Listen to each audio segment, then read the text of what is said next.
Good morning, Xbox. Yes, welcome everybody to episode 45 of Good Morning Xbox. I'm your host, Mr. Boom Boom Kaboom. It's Newf Nukem in the room. Let's get ready to go as usual. My amazing panel is with me this morning. Mine is Axel, who's running a little bit late. Our expected guest is not here. Hopefully he shows. That'll be the one, the only Dealer Gaming, but we'll get to his introduction if and when he shows up today. And if not, hey, it'll still be a fantastic episode. So, anyway, let's start out with the way they appear on screen with the one and only man from Cell Block 22, Eternal Shaddai. Good morning. This is your compatriot, Eternal Shaddai, ready for the gaming news. I hope everybody had a great weekend. Yes. Over to, the next lady on the screen. Well, the only lady that's on our screen. Newf, you're having Newf is having trouble with words this morning, apparently. He keeps tripping over himself. And he said he was, like, energetic today. Yes, lots of energy, but apparently it's not in the brains. All right, Coolcat Terri, what's up? Hey, everybody. I hope you're all doing fantastic. Happy Easter, and let's have a great show. Yes, indeed. Yes, happy Easter, everybody. All right, to the man the Easter Bunny never shows up for. That's Cerebral right. Paul. That's because last time he showed up, I took a shot at him. I was looking for lunch. You were doing the Yosemite Sam, eh? Rifle at the ready. Right. Some hot pepper. That's right. That's right. A little rotisserie rabbit, which I honestly did do one year for Easter. Kind of freaked my friends out. But but yeah, I'm here. I'm ready to go. Let's talk some games and some fun. And hopefully Dealer shows up because I haven't talked to him in quite a while. So that'll be fun. Indeed. And last but not least on the screen, the one and only smooth talker, Scrub Nurse. What's going on, gang? Happy to see everybody in the chat. We're going to talk some games. We're going to talk some fun. We're going to talk some sales a little bit earlier as well. So it's going to be a good show. Glad to see y'all with us. Let's go. Okay. I just got to put out there, sort of, I guess it's off the record, on the record, I don't know. I'm loving the Halo show. Okay, I'm loving the Halo show, but, okay, they went from showing Master Chief's face to now the motherfucker won't put the helmet back on half the time. Come on, what is going on here? Somebody did on this podcast say that. I can't remember who. Yeah, I think it was, you. Yeah. It's like, I mean, I get the whole showing the face, but now it's just like, it's become like the superhero movies where it's like every excuse he takes it off. It's just like, I don't know, it just kind of ruins it. It's just something weird about it now at this point. It's just like, put the fucking helmet on, man. But okay. But why does he have to have it on if they're not in a battle situation? That's true. That's actually true. Even when he's in a brand new world where he doesn't know where he's at, the first thing he does when he gets off the ship with the helmet on, he takes it off. Because like they think Star Trek, they don't ride around in red alert all the time, even when they go to strange new areas. It just not until they need to. It wouldn't make sense. Like when they went to where he was having his memories and stuff, where his home was. There was no reason to think there would be a threat there. If there was, he had it right there with him. He'd throw it on and go into battle. But and they did use it as a tool for moving the story forward. As they did the visualization stuff. And plus, No, go ahead. I think it's overkill for the writers just to use it right now. I think it is. I understand with it. I didn't have a problem with it in the beginning, but like Newf is saying, I am enjoying the show. But now it seems like that's all they're doing is how long can we keep Master Chief not just with his helmet off, the whole entire uniform off, and all the other Spartans as well. So it is, it's more. Oh, I do get why. Yeah. I do get that, but I think it more has to do with the fact that they're hopefully as they move it forward and we get into more of a conflict nature as the season progresses, then it'll be on much more because it'll be more stressful or more threatening situations. But listen, as of right now, Master Chief doesn't need a helmet. He got Cortana to align his brain. So at this very moment, the helmet is not needed. And plus, right now, Master Cheeks is showing everything. Master Cheeks. Yeah. So now they're showing everything, butts left and right. So everybody's enjoying pretty much everything. Yeah, but we didn't get to see Cortana's butt. I mean, what the hell? You know, Mm, equal time, equal time. mm. Yeah. Yeah, I'm liking the Cortana thing. Terry, have you decided to watch the show just to see some bums? No, I still haven't watched it. No, Anybody send you screenshots yet? Just to the buns? No, I've heard people talking about it. I remember you talked about it last week, and like Axel, like his wife was upset because like shows will always show like women's breasts, but they wouldn't show Master Chief's junk. So I remember that comment. Talking about Axel. Look, I was gonna say, you guys are talking about me. He comes in right during the this part of the conversation. Yeah, about the junk. yeah, that's right. Anybody else watch the Master Cheeks episode 4? See what I mean? Only the mouse pad. That's the closest that you could get. That's right. Yeah, I know. Production value is high in the show, and I love that little shot, where he lands on the planet and holds the helmet right next to his leg, like the Halo Infinite, teaser poster, so to speak. That was really cool. Like those little things like that. Yeah, that was pretty wild. But is it just me, or I just saw Cortana evolve from episode 3 to 4? I saw her a little bit different. Like I guess they fix the CGI or something. They added that blue filter, my man. I think, I don't know, but now it looks like a little bit more of a Cortana. I saw not more human-like in the previous one. Okay. Awesome. Well, anyway, gang. Like a little bit more of a Cortana. I saw not more human-like. Hear feedback from somebody. Yeah, somebody. Yeah, well, sorry, we're kind of getting off a track here, but let's pull the ship back in. And anyway, I hope everybody's enjoying the show. I know I am. First topic of the morning, and it is one that's going to have a lot of debates, and I suspect it's also the type of thing that's going to evolve over time, and it depends on where it goes. It's sort of the rabbit hole of gaming, and that is bringing in advertising into games. I mean, for in many cases, there's been a lot of games where advertising's always been there. And I guess for some games, it just made sense, like sports games, for example, to have the advertising all on the boards or on a billboard and stuff like that. It's natural. And of course, then that feels more authentic to play a sports game where you see the ads, but they're not obtrusive as well. They don't affect the gameplay.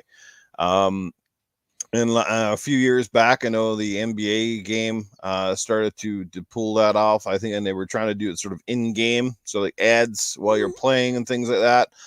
And now apparently Microsoft and Sony have been developing some stuff where their intent is to put advertising into free-to-play games at least. Now, that's the key, free-to-play, but will this eventually end up showing up in some bigger games? Will they take a risk? Will they wait for feedback? How's that going to go? How do you guys feel about that sort of stuff? I don't have a lot to say in it, but I'll wait my turn.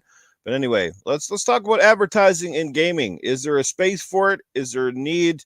Especially if you're paying full price on a game. There's a lot of different, I guess, aspects of that conversation that we can talk about. So let's start at it. And I'm going to have open floor in this one. Who wants to go first? Paul? I'll get mine out of the way real quick. Advertising gaming goes back as far as gaming goes back, actually. A lot of people don't realize that.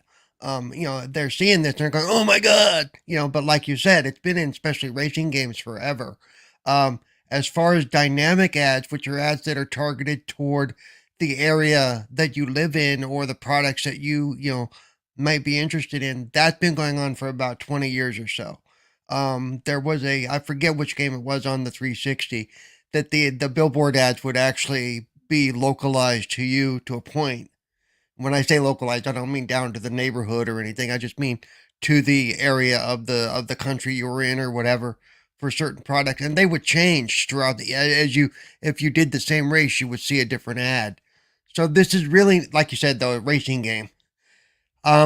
Yeah, free-to-play games, I mean, if they're talking about breaking you out of the game like they do on YouTube where you're watching a video and all of a sudden you're getting an ad for Manscaped, that might be a little bit obtrusive. But if they can do it in such a way where it's not openly obtrusive, I really I don't care. You know, and part of it is, yes, just like with TV shows and movies, when they're holding that bottle of Coke and you can see the label clearly, that's because the actor is told, make sure you hold it this way so that the camera gets a good look at the label or the chips they pick up, you know, because that's how they help cover some of the cost of production is by selling that space, you know. Right. So I don't really have a problem with it. I mean, yes, it could be overused. It could be too much in your face, which then I would have a little bit of a problem. But, you know, because we've all seen like those movies or TV shows where it's very obvious, where they spend 10 minutes talking about their new car and they go into all the details of all the specs of the new car and oh, look at those seats. Those seats have seat warmers and all that crap. You're going, this is a commercial. This is so because and now if the games start doing that crap, yeah, that's gonna get annoying. But on its face, it like I said, it's been going on forever. So I'm not gonna.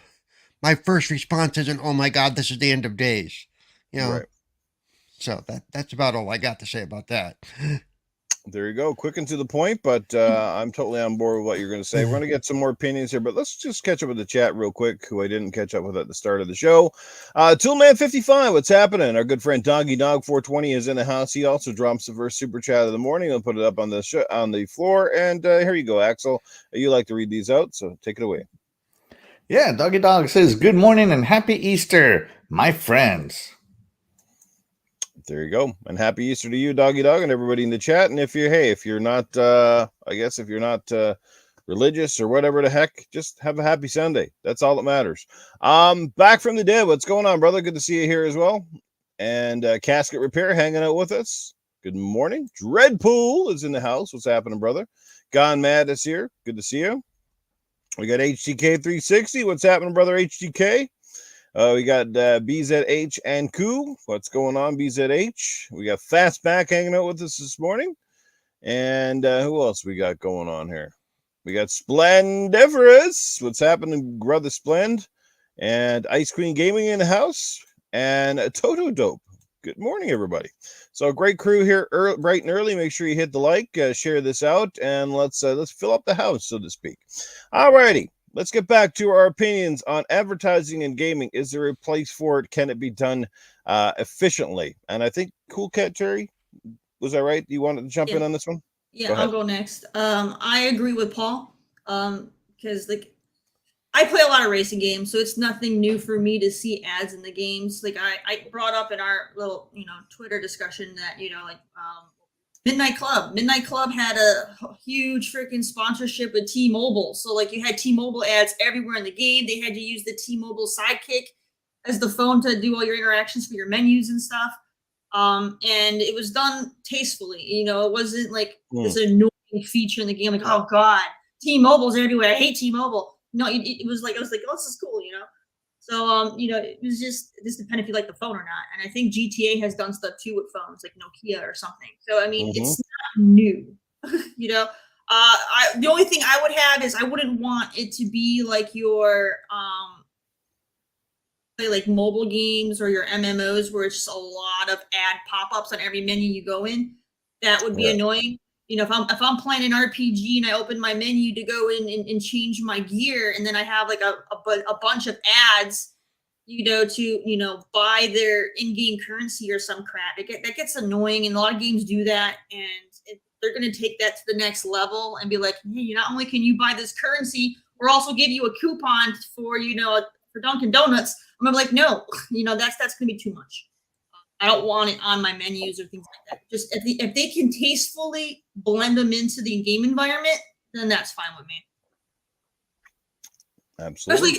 Especially like games that take place in like New York City, like Spider-Man, things like that. Right. If you're swinging around, like they have ads. You can't go anywhere in that city without seeing ads.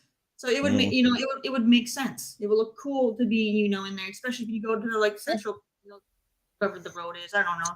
But like where all the freaking like 20,000+ screens are, and have actual ads versus games where they don't have ads, so they just put like the same ad on every single screen in games, like watch guys. That gets annoying. So it can actually help make the game better. Absolutely. Like, I mean, sometimes the ads, like I said, it brings a level of authenticity to it as well. Some games are filled with these sort of like billboards that they put in their games, but they're not actual companies themselves. But then you got ones like, especially like I said, the racing games have been notorious, big billboards right across the roads, Pirelli tires, all sorts of things like that, so definitely. Definitely. Like I said, there is a place and there is a way to do it. Who did we lose here? Scrubner's just bounced out. Maybe he's having technical difficulties, but either which way. Let's come back to the panel. We got Eternal Shaddai and Axel up next on this particular thing. And also, if you can think of a great ad that you saw in a game, I'd love to hear it from the panel.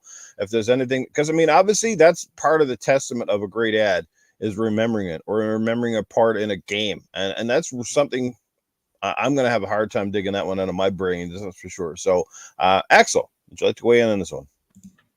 Sure. Yeah, the ads in games, free-to-play games, I guess it's okay as long as they don't turn into mobile games. Mobile games, after every match or before every match, you have to watch an ad, or to continue playing, you have to watch an ad. I am 100% against that kind of adding. Mm-hmm. But if they do ads that are like, I don't know, like ads in real life, the billboards or something,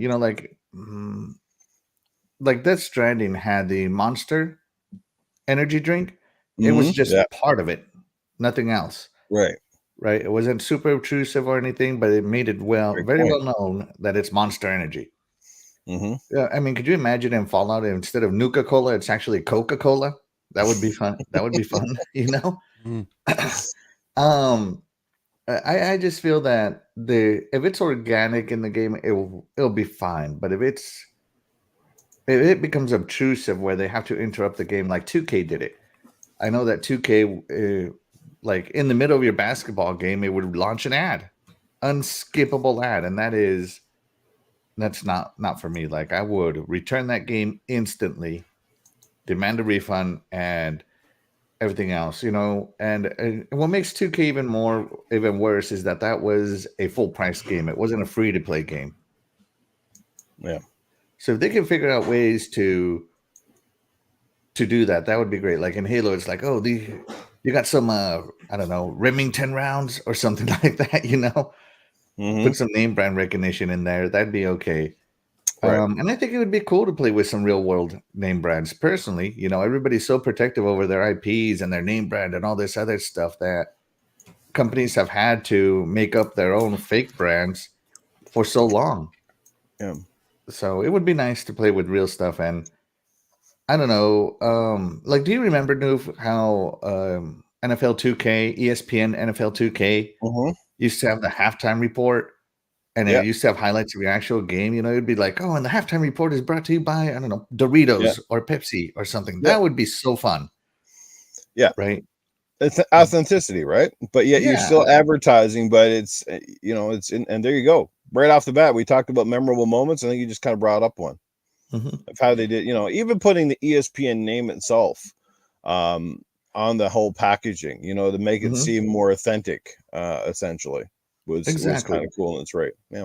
Like, oh, today, like, if you're going to race, like on, I don't know, like on Forza Motorsport 7, if you're going to race on a real world track, I don't know what the name is. Like, I'm just going to use like the Daytona 500 or something, right? I know it's in there, but it's not really a big race. Oh, and today's race, the Daytona 500 is brought to you by T-Mobile or something, It would be so awesome to do stuff like that and watch some announcements and watch some recaps. That would be great, in my opinion.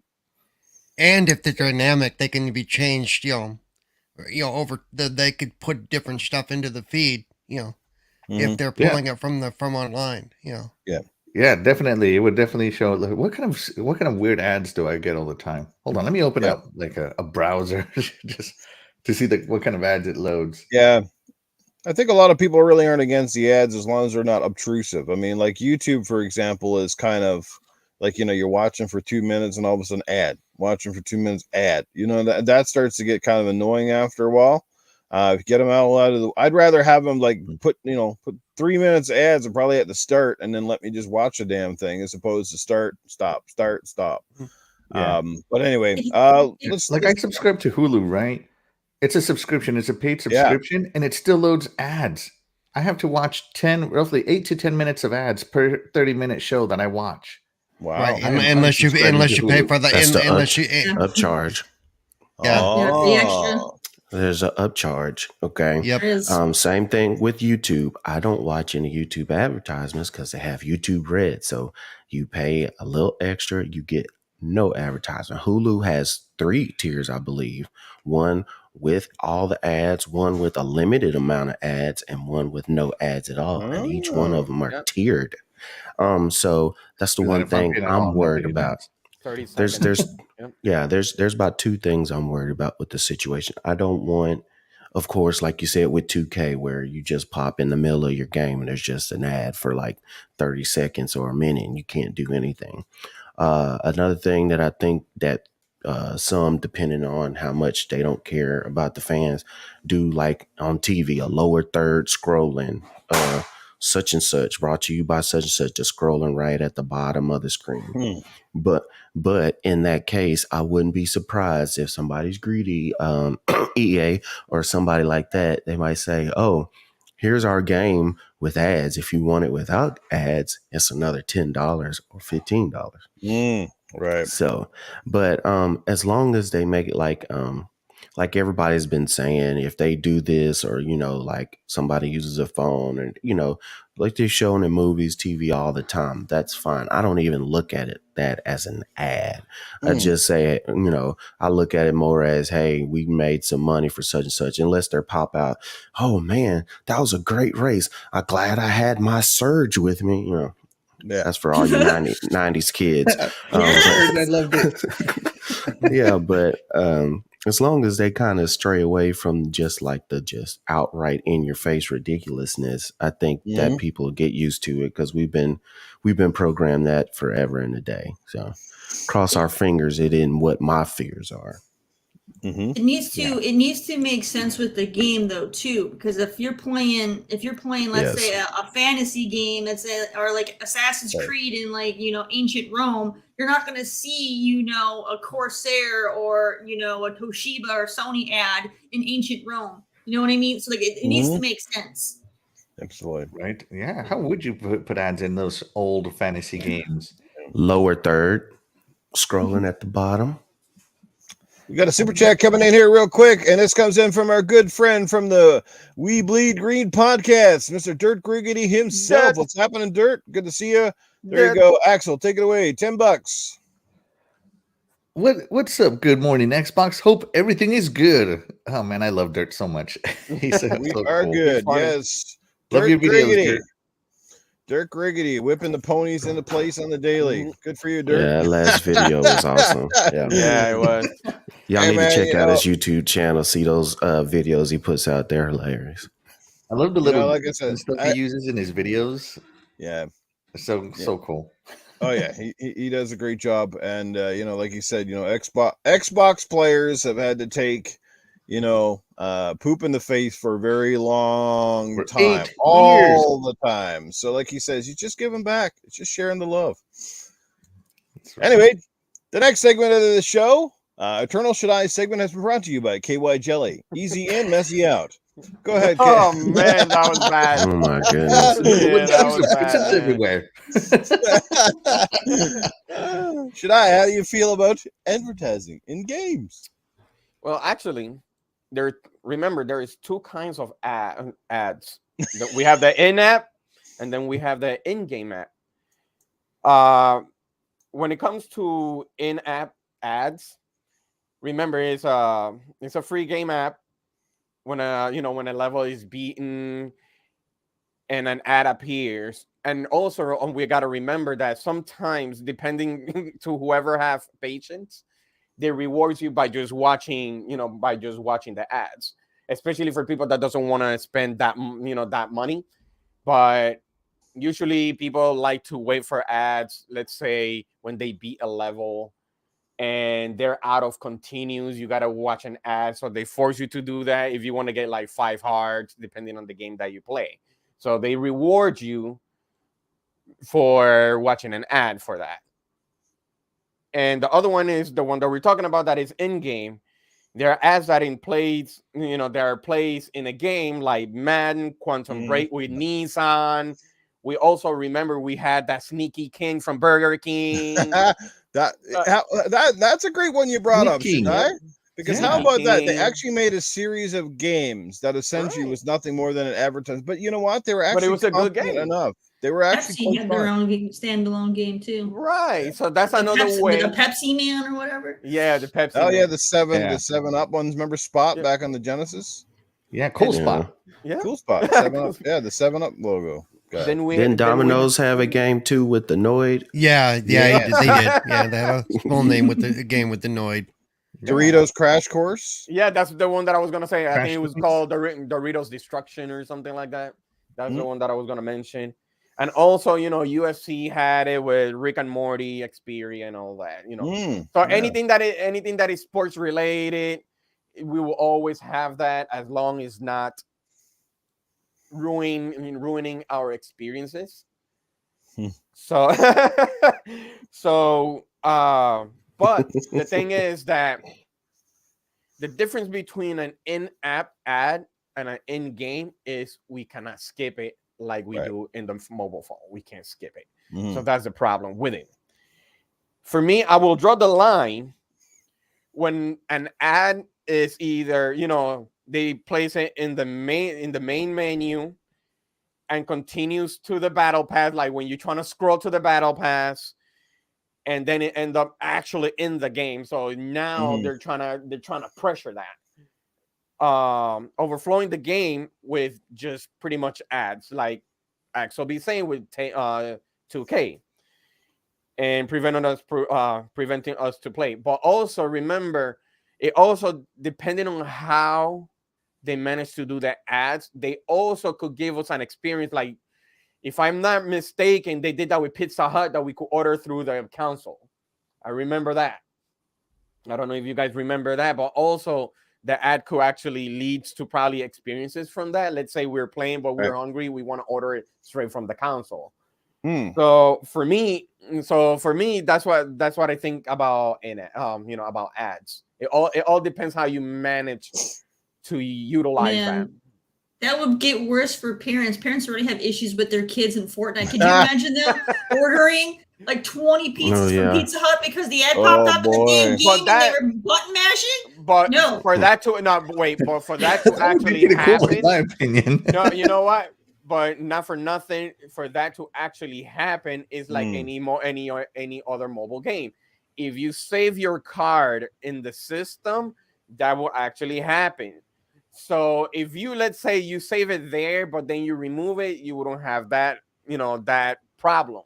But majority, me myself, I have that problem because sometimes I'm like, man, I gotta remove it, I gotta insert it, remove it. But sometimes, yes, they do have that security thing, but sometimes it, like, let's say YouTube, they don't. YouTube, when you do, let's say, super chat, it will actually give you, they will tell you, okay, insert your password. Right. Some of them, they don't let you do that. They just click and go. So that's another problem. So that's a problem right there. So it all depends on how you execute the ads. Actually, I think that's an awesome way to do the ads. Is something like that is in the game. So if they actually have a real life thing, you could get a phone deal. Say if you're using the phone in the game, get 30% off your next tab or something like, you know what I mean. But again, they have to do it in a way where not your average dumbass is going to be just hitting the button and then pop, here we go, all sorts of charges. So they have to do it in a way, like I said, where you would literally have to go through an authentication process to get it. Yeah, because if every dumbass was hitting buttons and getting button stuff, we'd hear another whole episode on Newf Nukem. But man, still consider I bought 30 pizzas. advertisement. Yeah, I bought 30 pizzas. What the hell? I was just trying to get up this cliff. That's crazy. Did you order 20 pizzas, sir? What? How many podcasts are they going? Hey, G Fuel. You're advertising, so. Yeah, like my biggest fear with this is that it goes the free to play route, like phones do. if console games start being mobile games, which they I are. think it just degrades the whole console experience as a whole, in my opinion. Like, the reason we pay expensive money for our consoles, it's a dedicated gaming device, and that's so that the games are better than the part-time games that are on the phone. Like Mm, phones are not a dedicated gaming device; they're an all-in-one device, and right. the experience it's watered down in comparison. So I'm just afraid that these ads will turn our console games into mobile style games, and I don't like that. Yeah, imagine Halo and you see Coca-Cola. I'm like, man, that's way future.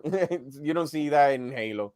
So sometimes it's gonna look kind of weird to play something like that in a certain game. It's gonna look really weird. Yeah.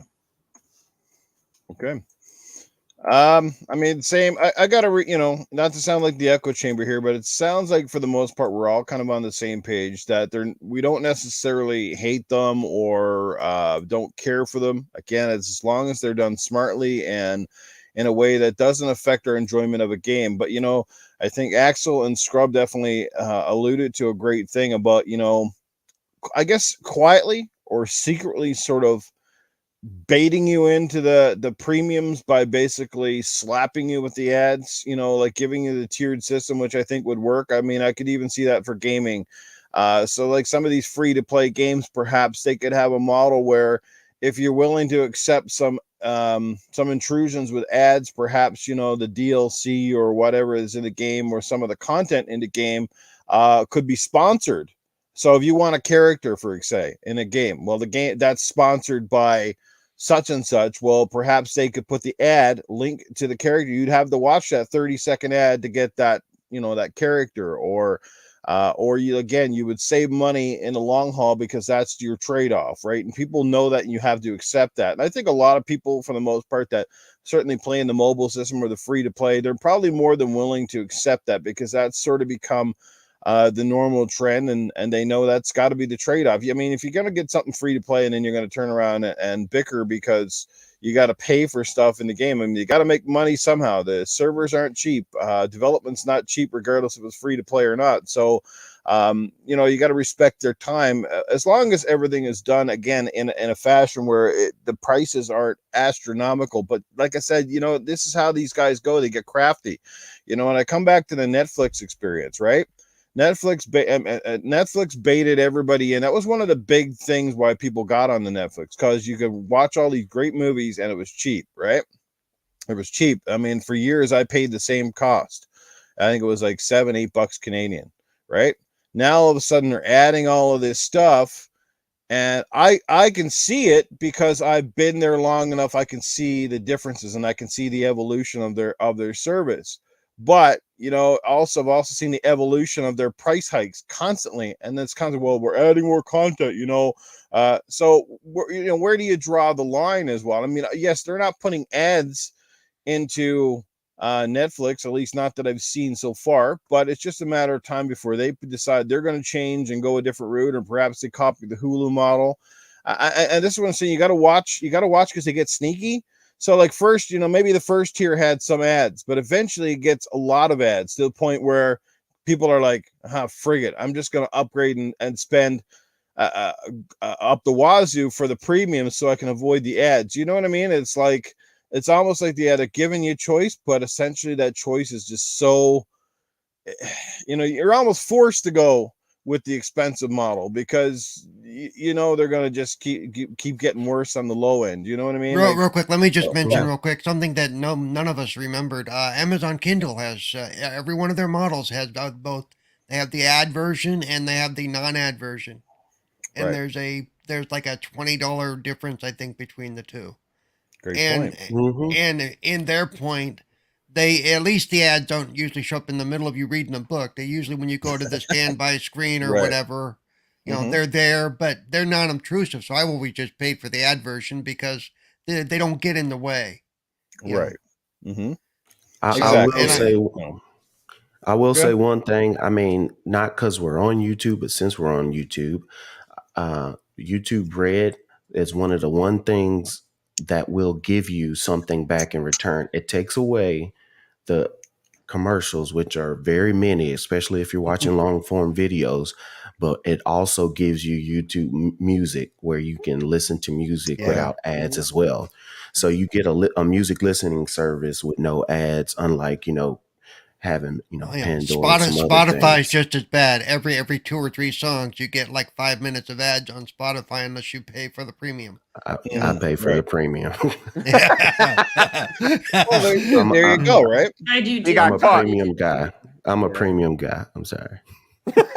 And choice is definitely good. I mean, as long as they keep giving you the choice, but you do have to pay attention. Some people don't. Like some people, they hit the A button, as they say, without any question about what they're doing, and it's just, again, because they're just non-cognizant of the things happening. Like because we've been in the service game so long, and subscriptions almost there on the ground floor, we see those changes, and you can kind of see, okay, if they're doing something that's kind of really cool, like Scrub said with that premium or the red, or if they're really trying to, find a crafty way around and baiting you in one way or the other. But, I mean, ads, and obviously, ads are going to be more prevalent now in digital mediums than they ever were before, because cable TV is pretty much on its death's door. It's not anywhere close to, the height of its heyday. We've seen how, like, newspaper, I can't even believe they actually still make a newspaper. It blows my mind, because, like, I don't know hardly anybody that reads a newspaper anymore. Seriously, like, unless you're like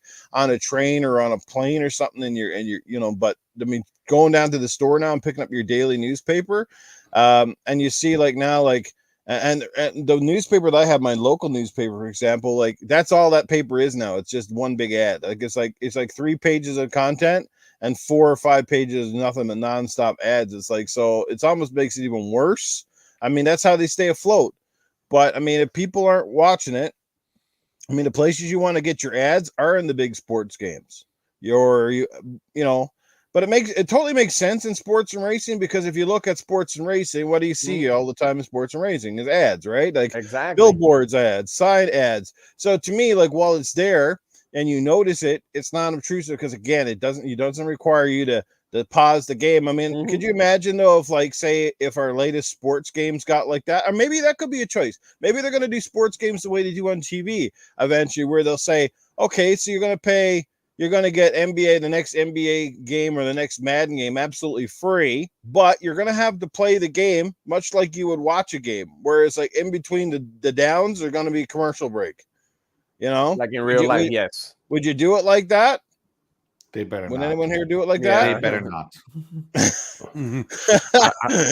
I do want to bring this out too, just because Dread pulled it out. Yep. Yeah, if you do get the YouTube Premium too, it takes, like, I want to say, your top 10 channels that you view mostly, or in that concurrent month, and that extra money that you pay to not watch the ads, it spreads it out to those favorite channels. So it's almost like you giving them a little, here's a $2 or here's $1 each month. So your favorite channels that you watch more than anybody else, they do get that money. Well, Local Lost Forever extra. in the chat is very excited to be here this morning for some reason. So There's also a super chat. There's also a super chat. Yes. Super chat. Okay, where did hang on? Oh, it comes in from our good friend Assassin Lupa. Is this the one? Yep. Go ahead, Axel. Assassin Lupa says, here's an advertising for you. Good morning, Xbox. This is to get you guys some Easter eggs. Chalky always Yes. makes you feel better. Love you guys. That word caught me off guard there. Never There heard you it called go. that. Chalky. Then you don't hang out with enough English people, because I hear that all Yeah. the time in my headset. You know. Would you like to have a little bit of chalky? I'll Yeah. get you some. Yeah. Great stuff. Like I said, just to finish up my segment, I don't have an issue with it, again, as long as they do it in a way that doesn't take us out of the experience. Inside of the game, and clever things. Like I said, I'm all for the clever ones too. Like I said, if you're going to use that cell phone in the game, that's that's a new Samsung phone, like, you click on it, maybe there's a deal inside the phone, go to your local dealer now, get 20% off your next purchase or something like that. Like little coupon codes or little things or stuff like that, I think would be kind of cool. I think, in a sense, a lot of music and stuff in games is essentially a form of advertising in a way, because people sometimes go out and buy music belonging to bands that they've heard in the game. My only problem with all that stuff is they need to come up with a thing for games where once it's in the game, it's licensed for like forever inside the game. Because I hate how a lot of games now they can't get remakes or they can't get. If that was the case, they shouldn't be removing it from the previous Forza. You know what I mean? I hate that stuff. They're taking stuff out because the licensings expire. It's like once you're in there, man, it should just be in there. That's it. That's something that when we first talked about this topic, let me remind you that happens with older TV shows as well. That's why some of them never make DVDs because of licensing issues from when the contracts were done 20, 30, 40 years ago. So they can't redo them without either remarketing, relicensing, or they do that crappy, pseudo music that they put over the track, and it sounds like absolute crap, and you can tell it doesn't belong. Yeah, that's why it's hard you cannot find a unadulterated version of WKRP anywhere. They aren't out there. Right. Yeah. Wow. Yeah. That's going back a long time. Hey, I love that show, man. I love that. But that show is the most obvious one because it was based on a radio station. Yeah. WKRP. Johnny Fever, Les Hessman. This is Les Hessman reporting to you. Les Nessman. Nessman. Yeah. Hey, he won the Buckeye News Award 3 years in a row. Yeah. He won the Buckeye News Award 3 years in a row. Give the man some credit. Yeah. The turkey episode. Yeah, that was funny. Oh my god! Turkeys falling from the sky. Oh god, that's dating big time. I don't even know what you guys are talking about. If I'm being honest, you've never seen. Oh my god, you've never seen Turkeys Away? Oh, dude, you got to watch at least that one. It's on Turkey. YouTube. What? Yeah, Turkeys Away from WKRP, the episode. Thanksgiving, wasn't it? Thanksgiving. Yeah. No idea. I'm gonna go with I've no. Heard Never of seen the show, but I've never watched any of it. You're too The only young. time that I say Never Turkey heard it. Away is when I grew up turkey. on old shows. That's all my family would watch is old shows. They just didn't watch that one. I grew up touching grass. I was not inside watching TV. Make sure you watch All in the Family with Archie Bunker and the Jeffersons. I watched that as a kid. Yeah. Yep. I just recently redid all of those shows. Every single episode, I binged them all. I binged a lot of TV over the last 6 months or so. So you're reliving the time. Yep. They had some great shows back in the day, man. There hasn't been much out there like them, to be honest with you. And some of the shows that we had back in the 80s, they wouldn't fly today because there's so much shit in those shows. You're just like, man. Yep. You're just like, yeah, that's humor that would definitely would bring out all the Karens today. One of my favorite shows, older shows, is Married with Children. Oh my god! Al Bundy was. If I could be like Al Bundy today without being arrested, I probably would. Oh man, that was the whole point of that show when they launched it, though. That was the. Yeah, absolutely. Oh Love man. Here we go from advertising into television shows. How about that, eh? Memorable moments. But I think it's unanimous across the board, everybody, that we're okay with advertising, again, as long as they do it respectfully, respect the gamers, and do it in a point where, again, you have choice, and it's also done to the point where it's non-obtrusive. One of the two, right? I think for the most part. That's okay. Yep. Titan Drogba's in the chat. What's going on, brother? Good to see you here. Cray Simmons, what's happening? Friendly Pest is here as well. What's going on? He says Newf Nukem coffee or period from the tap. Which do you prefer? What the heck? Did I read that the way he meant it? I don't know. Yeah, period from the tap? What the hell is that? Titan Drago's going off about not liking coffee. He'd rather drink period from a tap. I don't know. It's just weird. Titan, I don't know what's going on. Maybe he meant or not not Titan Drago, but the other Drago, the other whatever. Yeah, one of them. Yeah. You Well, better whoever get that your drug was, plumbing maybe they fixed. need some coffee because they're making no sense.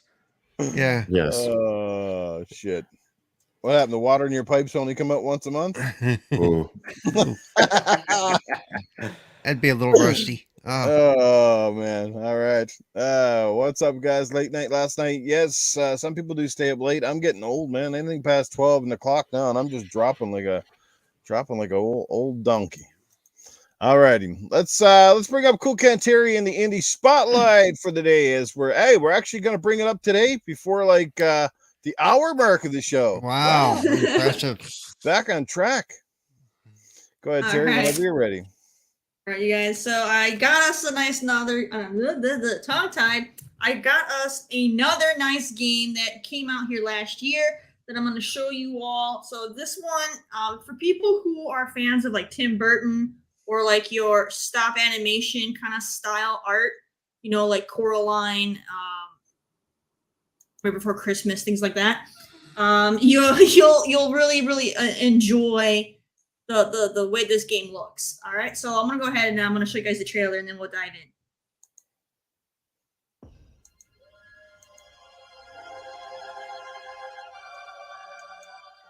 The world of random bends with the roll of one dice. A dice that has ruled this kingdom for generations, transforming the fates of people just like you.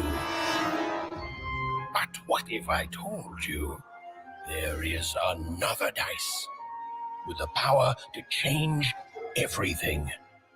Now, my friend, it's your turn to roll, to play the odds, and break the curse of random.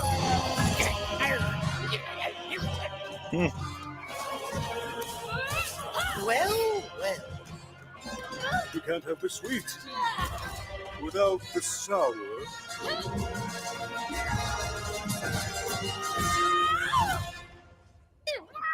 No, Dicey.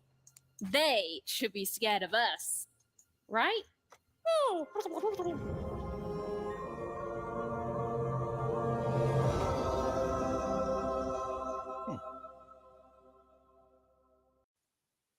Okay, so Lost in Random. Lost in Random. This one is an EA original. It's because EA published it, but it was made by indie company Zoink. They also made the game Faye. You guys might recognize Faye. So this one is a really interesting little game. It's a gothic action adventure game. It's single player. Pretty much the story is once you turn the age of 12, the queen comes down. You have to roll her special die. And whatever you roll, that will determine which of the 6 realms you have to live in. They decide your fate for you. You know, so kind of like Hunger Games. Like, hey, your number's been called. You got to go do this. So basically you have the 2 sisters, even and odd. Odd just turned 12. She rolled the die. She got taken away. The sister wants to try to go and get her sister back. You go on this huge adventure. The combat is pretty unique. It's really cool. It's kind of like kind of real time, but not full real time. You do like your action adventure kind of like combat, but they also introduce dice rolling and getting cards to determine whether you get potions or what kind of like skills you can do. So it's the way they do it, it works really well. It's very easy. It's not complicated. And another really great thing about this game is they got some really big time writers to help out with this. They got writers from Adventure Time as well as the Unbeatable Squirrel Girl from Marvel to help out with that. And it's very well done. So I highly recommend it. If you can pick it up, it's on Xbox, PlayStation, Switch, PC for $30. If you have Game Pass Ultimate, that means you also have EA Play, which means you can play it through there. Nice. What is this game called again? Lost in Random. Lost in Random. I'm looking for it right now, literally. So yeah, just go look it up. You should be able to, like I said, if you have Game Pass Ultimate, you'll be able to. It'll pop up for EA, and you can download it. Yo, it made me feel like want to go to the casino when I saw that dice come to life. Well, let's hope your dice don't get up and walk around the table like that. I'll be getting the heck out of there. Okay, look at the chat. I'm gonna ban Titan Drago right now. Okay, look at what he put in that crap. Oh, Okay, I agree. I agree. Man, dude really loves his smite. My lord. This is why you have no friends on Tuesday night, Titan. Okay, Just Oh, bombarded. man. And on my show on the Iconic Video Games podcast on Friday, we went all in on Titan Drago and how he made us all quit Back for Oh, Blood. yes. That was the only thing that he was talking about, Smite. So Back for funny. Blood. I gotta get back to that. Need some people to play it with again. Alrighty. Anybody else have a segment they'd like to drop in now? Scrub, would you do you have anything for today? You'd like to drop in the Game Pass stuff, or is there anything coming out? Anything We can drop in Game Pass stuff. It'll be quick. Let me go share this screen real quick. And we can talk about some games. All right. Games, my favorite subject. All right, stuff that everybody loves, games. So first I'm going to go to Xbox app. So just so you know, I got Ultimate, so I can try that Lost in Random game if I want. But let's see, recently added games. I know Life is Strange for people who love those games. True Colors just dropped in there. And just like Terry just said, bam, Lost in Random. It's right there. Right there. All right. Also, what I wanted to say is coming up soon. This is a game that I'm really excited about after seeing the trailers. Trek to Yomi.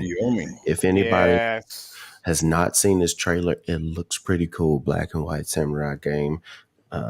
Looks pretty awesome. And then we're gonna do what we always do. We're gonna run over here to let me get this down real quick. All right, GamePassCounter.com. So we have F1 2019, if that's the kind of game you like, F1 Formula Racing games. That's leaving on the 18th, so that's pretty soon, kind of like tomorrow. So also Bug Snacks. Now, what I will say to all the man.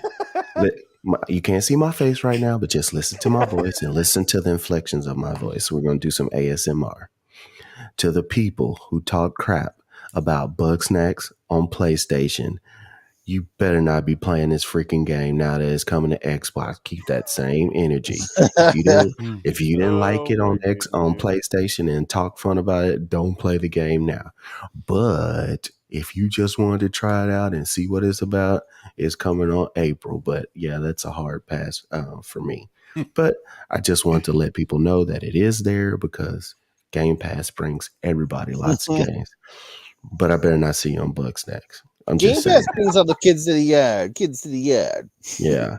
Quit all that console war and stuff. This what is so funny about folks going, my console is better than yours, which we always have pride with our consoles, but especially when you go, ooh, look, I got this game and you don't, and then it comes to the other console, you look kind of stupid. So yeah, and then it's automatically trash when it goes over to the next one, right? Yeah, exactly. Yeah, like Godfall was one of those big big hype hoopla things. Everybody, oh, well, we got this Godfall game.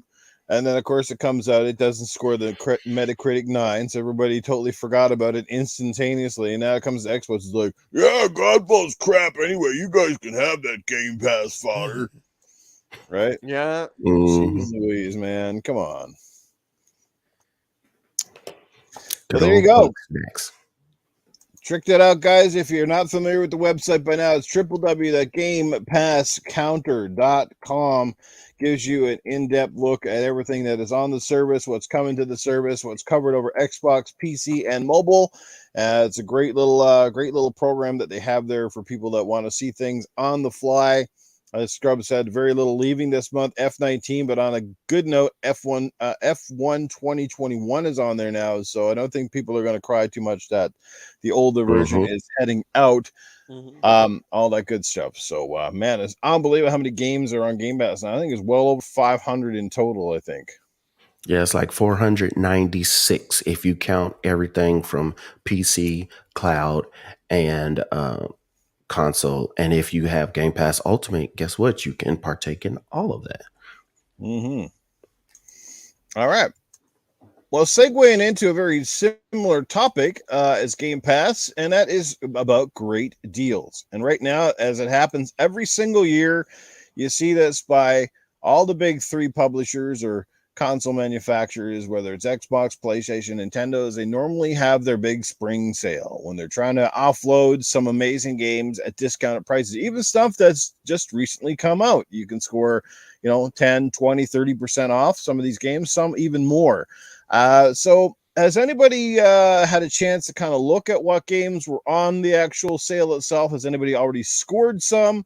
And if not, what do you look forward to? And perhaps what might have been the best game sale deal that you can ever recall getting in recent years? Have at her.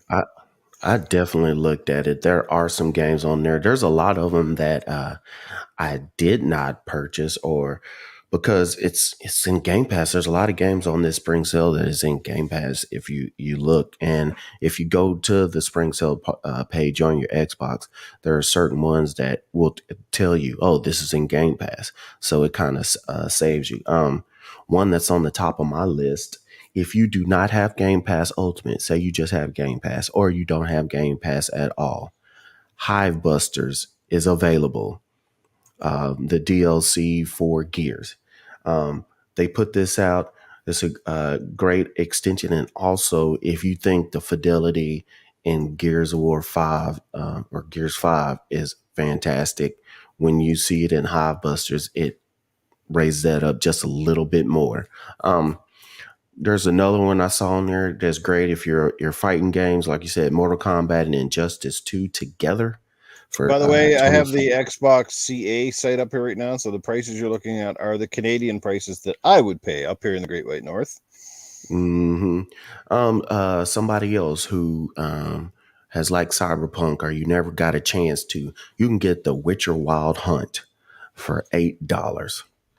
You can also get Tomb Raider Definitive Survivor Trilogy, so all three: Tomb Raider, Rise of the Tomb Raider, and Shadow of the Tomb Raider for $20.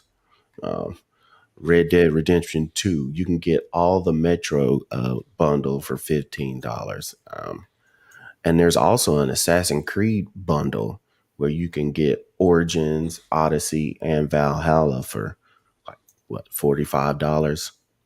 Look at that, The Witcher, 11.19 Canadian. How about that? 80% off. Witcher 3. So there's a lot of games in here that you can partake of. If you folks go, man, this classic, you can get the Batman Arkham Collection for $9.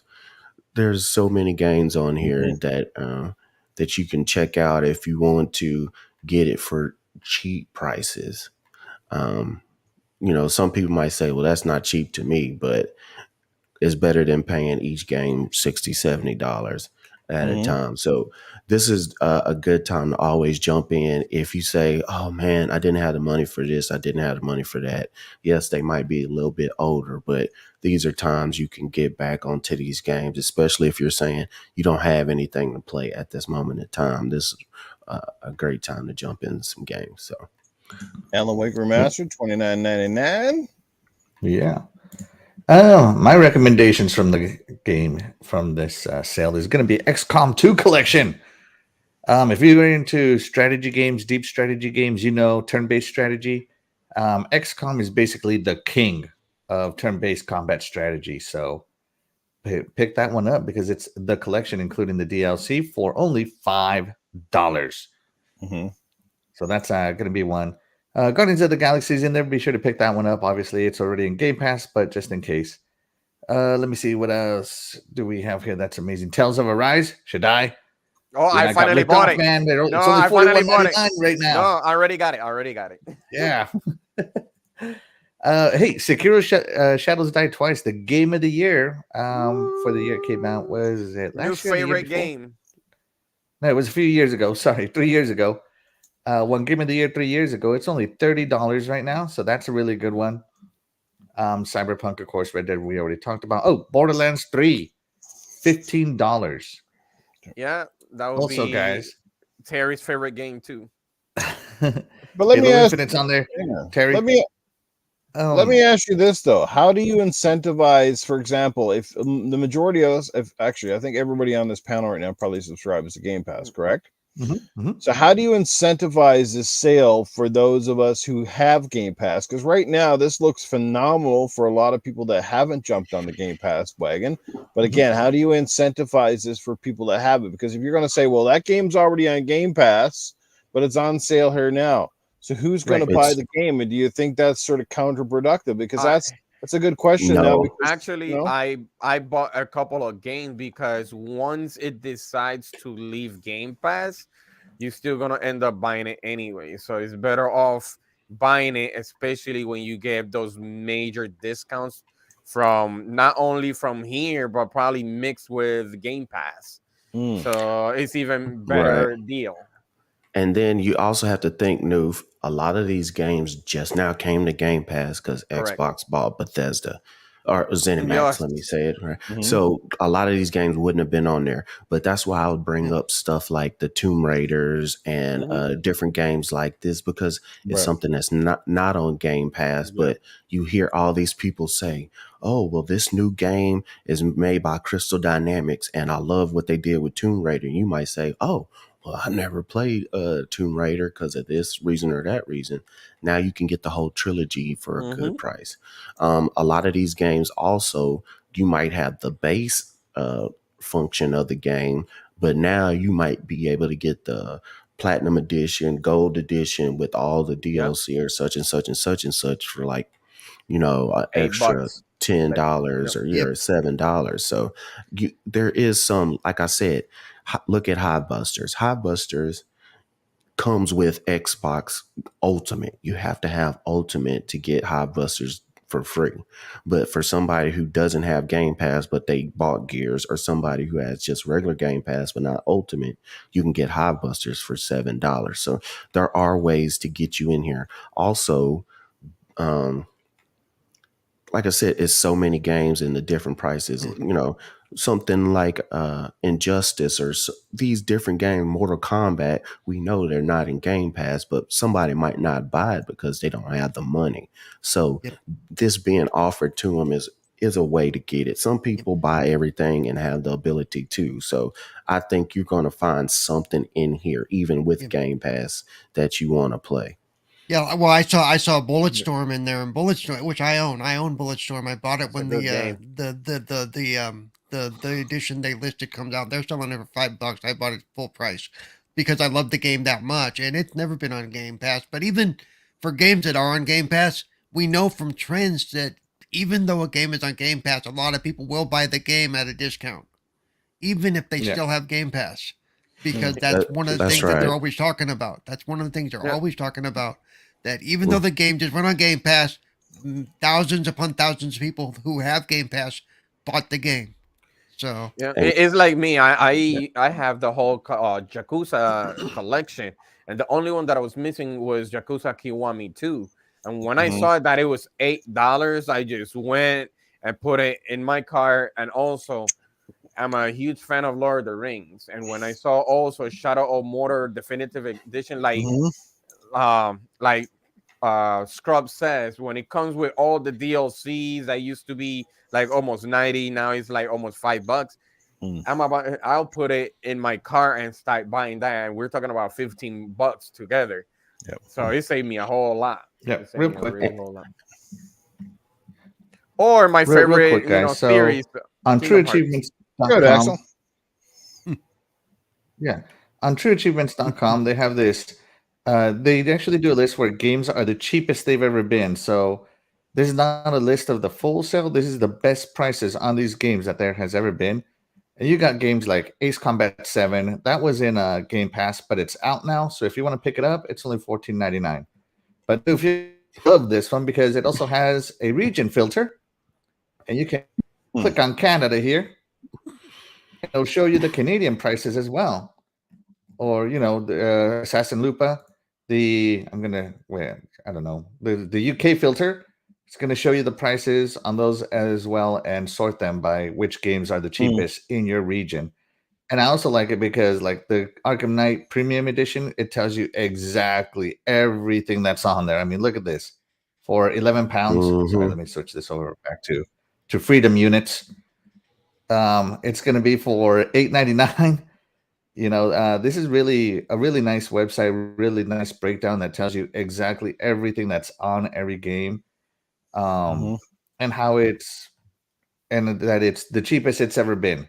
There hasn't been a Wow. sale where this game has been more affordable ever. So I really like this list. Real quick, Nice. trueachievements.com. Be sure to check it out, guys. And I would like to say too, Newf, when you're saying how this could get more people to buy the games to have Game Pass. Game Pass gives you like a 10% discount on a game when you buy it at the end. And sometimes, a game might be $60, but by the time it comes out of Game Pass or it's been out for a while, it might get down to $40 or $30, and you'll get a 10% discount on it. These games, a lot of them are 50%, 75%, 80% on these games. So even if you had Game Pass and you wanted to own it, you won't get it at these prices. Yeah. There you go. And like the Lego games are also on sale, cheapest they've ever been. Lego has never been on Game Pass, guys. Just Right. throwing that out there. And it's the And cheapest it's some of pretty these much games have every ever been. one So of them. Yeah. do check them out. Yeah, to me, honestly, I don't even get excited for these sales because I know there's amazing deals on here. But again, I'll save my money for the physical copy at the store. And the only thing I will usually splurge on might be a digital only game that's on sale that obviously has never been distributed physically. I know that sounds pretty weird to a lot of you guys, but that's a Newf Nukem thing.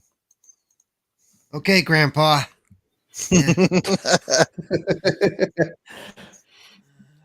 Oh man, Can you link this that's all I got for this. There you go, Graphic God. I just put it up. The one that Axel's looking at, it's right there. Are you talking to There you me? go. No, Graphic God was asking someone to link the site in the chat. No, and I was somebody- talking to the oh. show.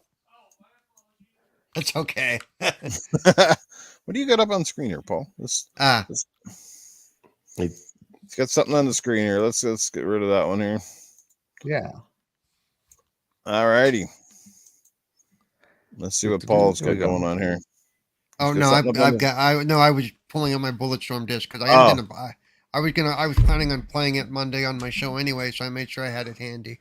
Bulletstorm. Yeah, it took out the multiplayer point, but then when you know what he played it anyway. Yep. So Bulletstorm's a fun game. I love that game. The creative ways you could kill people was always exciting. Yeah. Yeah, it was pretty good. It played really Actually, good. I don't think I've ever been able to complete it because it comes to a point that there's a section that's very hard for me to control and do. You have to go down a slide, jump over some stuff. There's some platforming that's a really big pain in the butt. Yeah, I actually bought it on my Switch a while back. Yeah.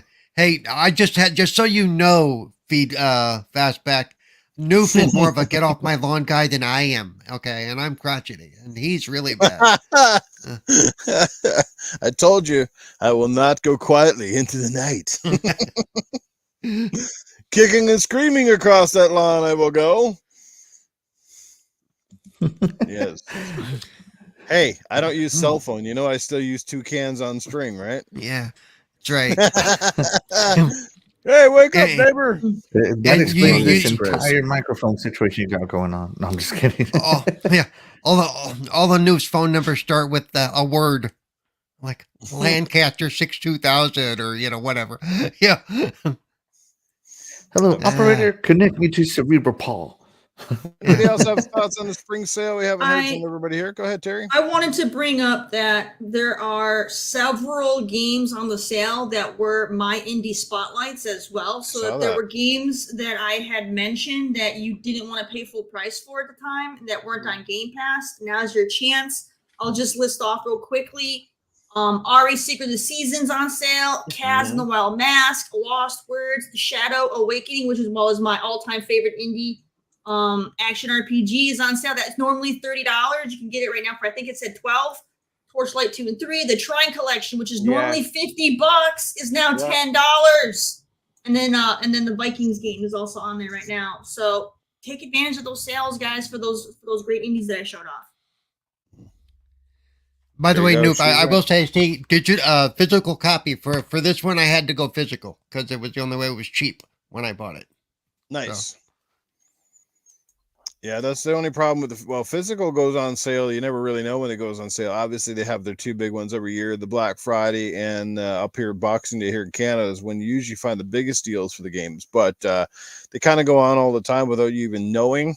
Although right now, every time there's a spring sale, I know PlayStation normally does PlayStation does their big sale as well, like physically in store, where they usually have like their 20, 30, 50% off a lot of their games or accessories and stuff like that. So I don't know if Xbox runs anything physically the same, but I have to go check on that. But yeah, usually. But like I said, that's the thing with physical. Sometimes you can walk into a store and right off the bat, and I should have pulled the trigger the other day, even though I don't even buy this game. I was walking through my local Walmart the other day, and I noticed that Gears Tactics a physical copy was on for $10. Oh, nice. And I I should have will bought say, and five I of think those. I think I've mentioned here before. If I'm looking for an older game, I will often check Amazon to see if I can get it cheaper because digital almost never goes on sale, or at least when I'm looking for it. So I will go looking for cheaper because they will often, instead of being $60 like they would still be on the store if I bought it directly from Xbox, they will be $20 or whatever, or sometimes even 15. And okay, I have to wait a day or two, but still I've saved $35. Right. So Mm-hmm. and on my lack of a budget, that's a good thing. Yeah. And this is just proof that you do not have to buy a game the day it comes out because everybody else is. You can wait, play the games you have, fight FOMO, and look what happens. What you can get on a lot of these games a lot cheaper. Oh, I gotta say though, the FOMO on Star Wars is killing me, dude. I just can't afford it. Lego The Star FOMO on Wars, Star yeah. Wars is killing me. I can't wait to pick it up. Yeah. Yeah, and I mean, in some cases, I get that too, but I think the industry is going to be in a pretty rough spot, though. If everybody's basically said, "Yeah, I won't buy the game on day one. I'm going to wait till it drops to $30," like I don't think we have a game industry. I think we'd be in the toilet. Yeah, but that's why everybody's backlog is so big because everybody buys it when it comes out. So FOMO is going to keep the game industry afloat for a long time. If there's one good thing about the digital game sales and all that stuff, and the one thing they do fully endorse is that at least when you're buying the games now, like the money is going to the freaking, the publisher and the developers who make the game, whereas the GameStops of the world are scummy. Like I said, they don't mind selling the game for $5 less than a new copy, but yet they give you like $1.50 for a game that they're going to sell for $40-$50 on the shelf in some cases. That's why I've never been a fan of GameStop. That's why I've never been a fan of GameStop ever. I'm not. The last little while they pissed me off because honestly, and I've said this, and it's a debate for another day. But don't you think that physical copies now, given the marketplace, they should be worth a hell of a lot more than they used to be? Because now they're limited. Mm-hmm. There are a lot less runs of those games, and they're harder to find.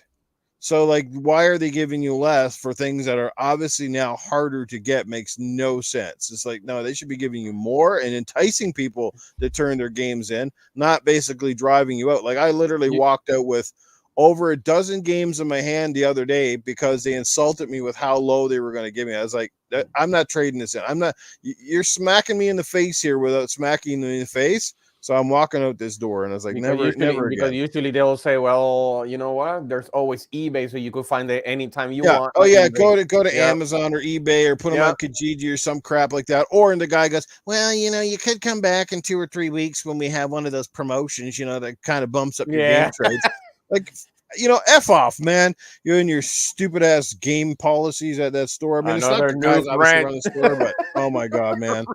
Bro, because I spend so much money and like my shit too, like my stuff when I trade it back in, I have had numerous guys at their stores, like they couldn't believe it. Like I had this guy freaking out a few weeks back or a couple months ago when I traded my Last of Us 2 collector's edition controller, and it literally was used once. Like once. There was not a peck of dust. The guy looks at it and he goes, is this thing freaking new? Did you even use this? I was like, yeah, like literally used it once. It basically just sat. He's like, holy man, like this thing, like you can't get this controller. And they're always like they look at my stuff and they go, like, I'll bring it back in with the box and the controllers and the twist ties and the bags, and there's like no scrapes or nothing. They're like, man, this crap's like new. I'm like, yeah, because I look after my stuff, man. But anyway, that's a rant for another day. Real quick, let me speak to Masshole saying there's no reason why digital is not less than physical. Actually, the reason physical tends to go on sale, and I've talked about this before, it has to do with shelf space and storage space and warehousing. A lot of times they just want to get rid of the inventory after a while. So they will tend to sell them to get rid of them. With digital, you don't have that issue. Microsoft not sitting there going, "Oh my God, we're running out of space on the server. We better drop the So because that's not going to make a difference. So so that's where physical has an advantage as far as getting them cheaper, depending on the stores, be it Walmart or wherever or Amazon, because it has to do with we got to store this crap until we sell it. Yeah. Mm-hmm. Absolutely. Unless you're Great point. Nintendo. Yeah, unless you're Nintendo, you unless don't you're give Nintendo and that Nintendo, they don't give a shit. Yeah, they'll just buy it. Full price.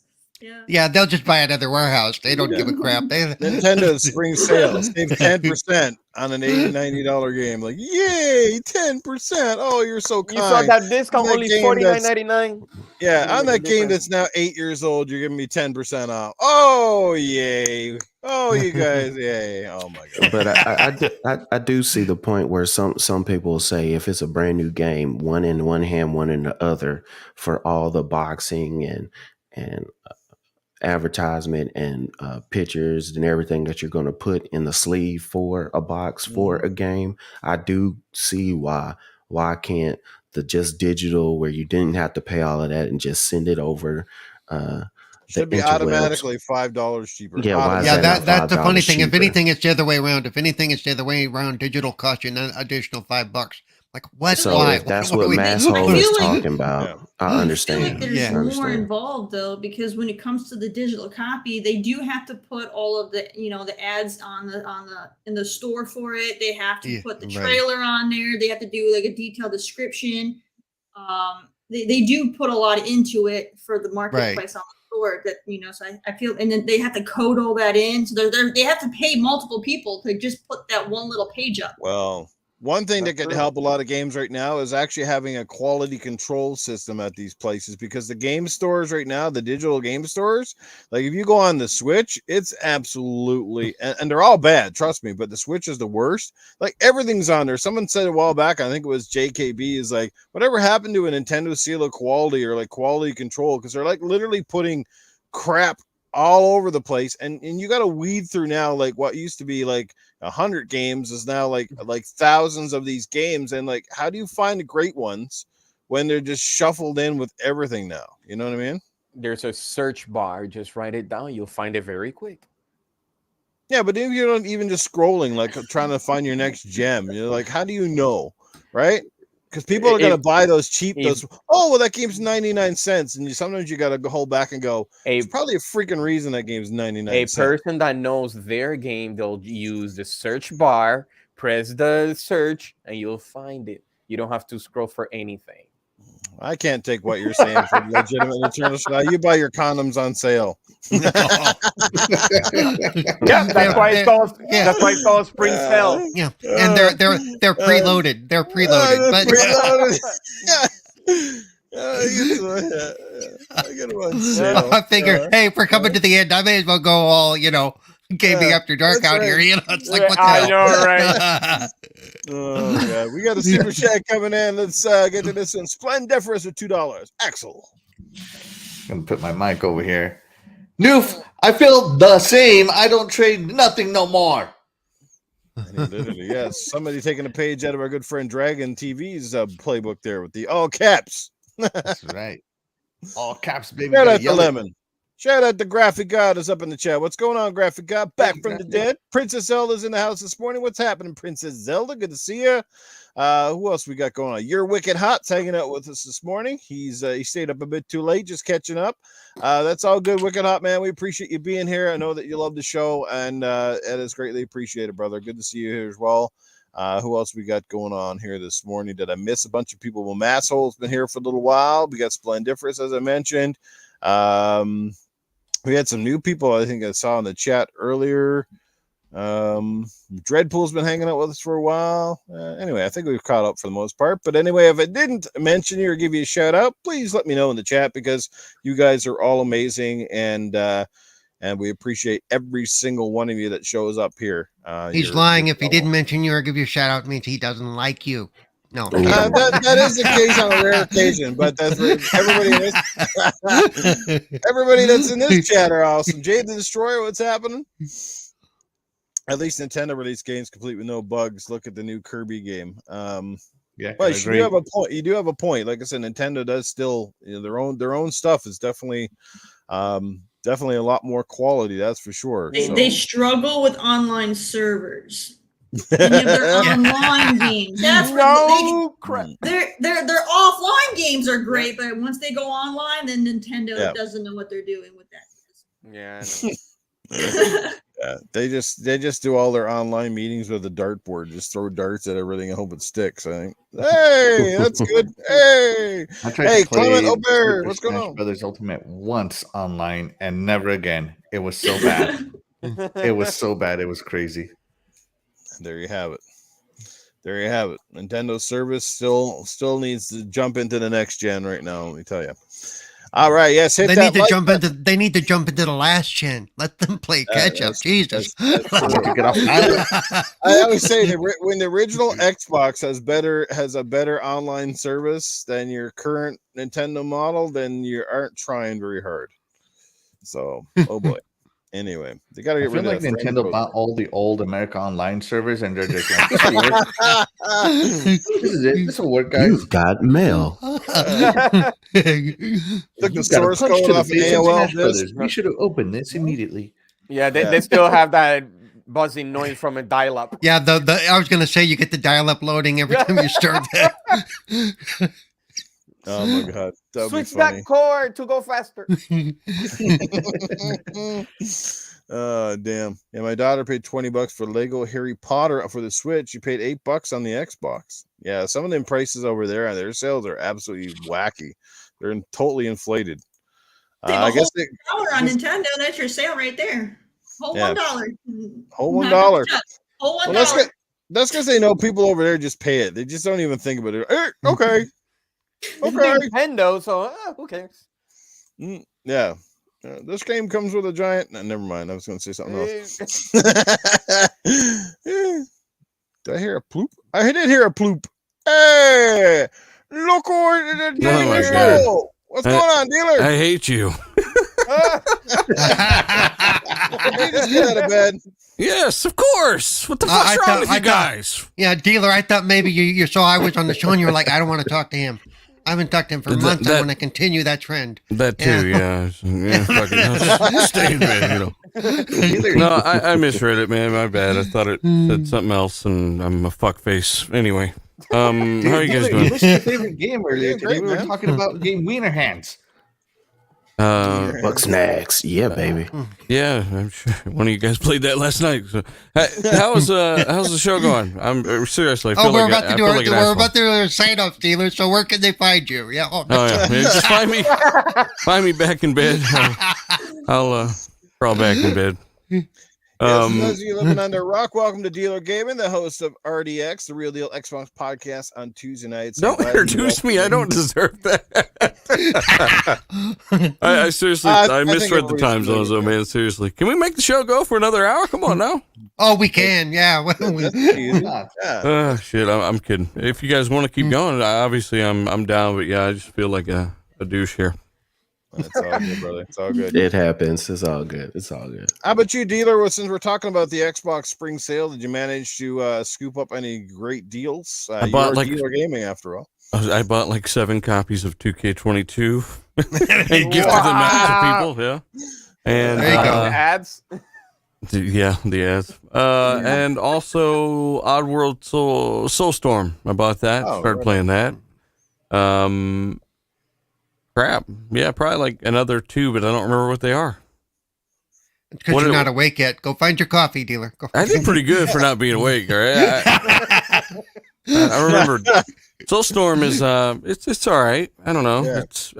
It's that franchise is like what 30 years old, Newf. It's like Yeah, it's I'm mostly surprised it's PlayStation still era. going, honestly, but it's a decent little game. It's like us, dealer. We're still going. Yeah, but you didn't release, you didn't sign a bad contract with PlayStation Now and bitch about it like they did. I don't know if you guys talked about that.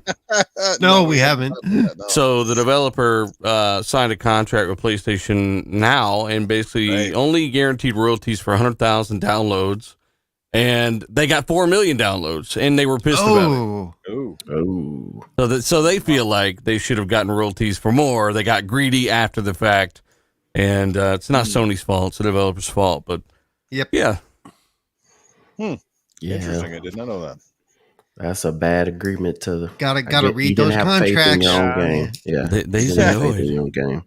Like dealers said, they were greedy. That's what happens. They wish they had a time machine. They wish they would have knew beforehand, and after it happened, it was too late. Right. Yep, They and they're trying to they- make Sony the bad guy. Now they're trying to make Sony the bad guy. They Read the shit devalued you their signed. own game. Yeah. Yeah. I think because what was it? When that game came out, too, it was on. What did it release on day and date? Was it PlayStation Plus? It came out like the first day. It was 2 years launched. ago. No, we're talking about Oddworld Soulstorm, Yeah. right? Which is It only was last a year. PS5 launch title, right? Yeah. It was something like that. Yeah, I think they put it on PlayStation Plus like first thing because I remember downloading it and I didn't pay anything for it, obviously, other than the subscription fee. So Yeah, you're one of those royalties he was pissed about. Well, I owe you 50 cents. Yeah, you were probably 100,001. See, so they didn't get your 50 cents. Yeah. Yeah. There you go. Yep. All right. Got to be quick to support the divs. Yeah, and who knows what they got paid before the fact? Because, I talked about this recently, but I did a podcast with David Jaffe, and he was talking about his deal with PlayStation Now, not PlayStation Plus, but Sony paid. I think he said they paid him $6 million to do a day and date with PlayStation Now with his game Drawn to Death, and I mean that game still wasn't successful. It had a $15 million budget apparently. So I don't know exactly the terms of their deals, but that's why I feel since every deal is fluid, kind of like Spotify, they can decide how to change things up. Apparently, Sony need to keep looking at that stuff, and developers need to read the contracts. I guess might be a good idea, Newf. Absolutely. Well, not only do they need to read the contract, they need to be forward thinking themselves. They need to look at what the market's doing and go, you know what, we should probably bump that number up, or we should probably raise that date a little higher than only 2 years or whatever. They need to really look at what's going on in the market. And I think there's some of them are so locked into the old ways of thinking that they don't think about that. Yeah. Yeah. Well, what's real question is what's Eternal Shaddai thinking right there? I just look like he's thinking about what's for breakfast right now. No, He's like eggs. No, actually, I'm just listening to you guys about this. It just it's like you guys said, the studio's not paying attention to their contract, and when it comes to bad deals like that, all of a sudden now you're trying to, the only defense that you're gonna have is just pointing fingers. This is no different to me than what was it like 6 months or a year ago, that one company that feels that did get screwed by the because their game was put on Game Pass and they got nothing out of it. Yeah, Paradox. Oh, that was an ex-CEO that was disappointed. He said that he wishes he would have got more. Yeah. And then the game remained in Game Pass. They signed it again. Like, that's even that example doesn't really hold much water. Well, yeah, after everything washed out, but yeah. What do you want, Kat? Speaking of David Jaffe, one thing I do admire about the guy is he pulls no punches. He speaks from the hip or whatever. He's a straight shooter, so to speak. And did you see how much heat he's taking right now because he called the latest God of War Ragnarok? He basically called it DLC. People are hung for his head right now. Let me tell you, he's hot takes from Jaffe. Yeah, that's odd. He's not entirely wrong, like you said, because if you look at the game, at least from what we've seen of it so far, it basically looks again just like a carbon copy of the first game, essentially, like right down to animations and everything. So he's probably not that far off. You toxic, Newf. Oh, oh. Look. I think they originally said that it started as it got just too big for a DLC or something like that, right? Yeah. But what do you call his own games then? God of War 1 and 2 or whatever the fuck. Like, did he do 2? Or was No, it? Okay, so what would you call the difference between God of War 1 and 2 then? I mean, they're Not a pretty whole damn lot. similar, right? I wouldn't call them Similar, DLCs. they're like pretty much the same. Exactly, though. But Gears 4 and 5 even, or Gears 3 and 2, like I would call them sequels, not DLC. Mm-hmm. You know, I mean, sequels. You're right, but look I mean, damn if you look similar. at the Spider-Man Miles Morales, like they didn't. The whole city's exactly the same, and to turn around a whole product in a very short period of time usually means that they did very little to build anything from the ground up. I don't think God of War Ragnarok is going to be like that. I don't think the whole map's going to be the same. Well, let's hope not. Yeah, I think they're putting in the extra work Yeah. now to flesh it out and push it forward. Especially with the extra time they're getting, I doubt it's going to be the same thing with Miles They just Morales. want the voice that says "boy" be very clear to people. That's Boy. All that this Boy. is Kick him in the going nuts, on boy. is that The kid is all older it's going to be now. new is they're going to get that new DualSense 5 controller and just be like, boy, and it pulls up the boy menu. Yeah. See what you're saying now? Ragnarok is all about Atreus going through puberty. He's going to be rebellious and. Oh, Yeah, I hate you, Dad. I he was hate already you. like that in the last game for Yeah. a section. That part of the game was a 6 out of 10. oh, boy. I should have let you die in that. You're machine. grounded, bitch. Yeah, I mean, it's just I didn't care for that part of the game. Go to that tree. 10 minutes. Damn. Make me a sandwich, boy. All I know is I'm planning to buy the game regardless of what it is, and I'll make up my own mind when it Of comes course, out. yeah.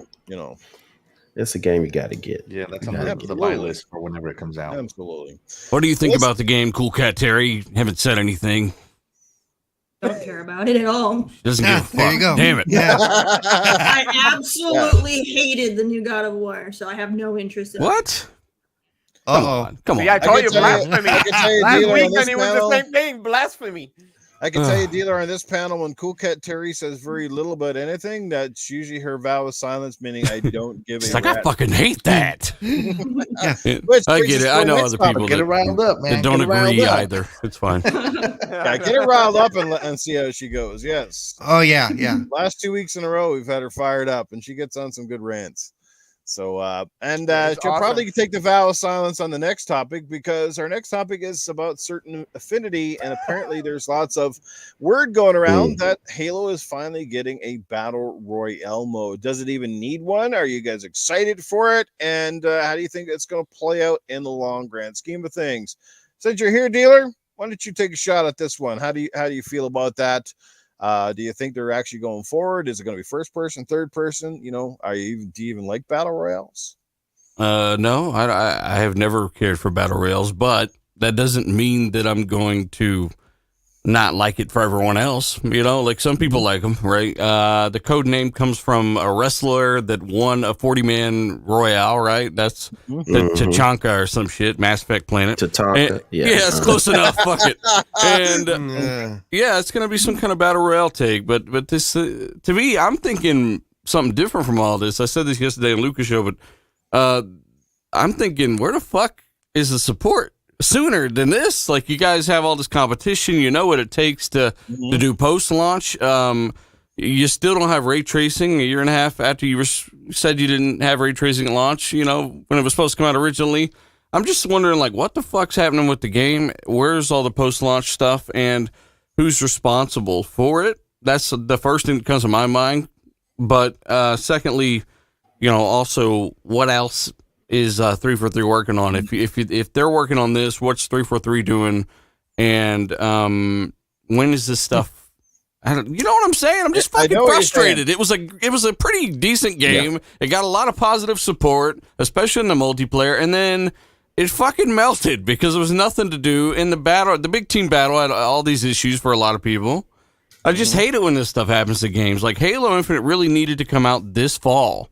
And if that was the case, it could have launched with co-op. It could have launched with a decent post-launch roadmap. It probably could have had fucking ray tracing.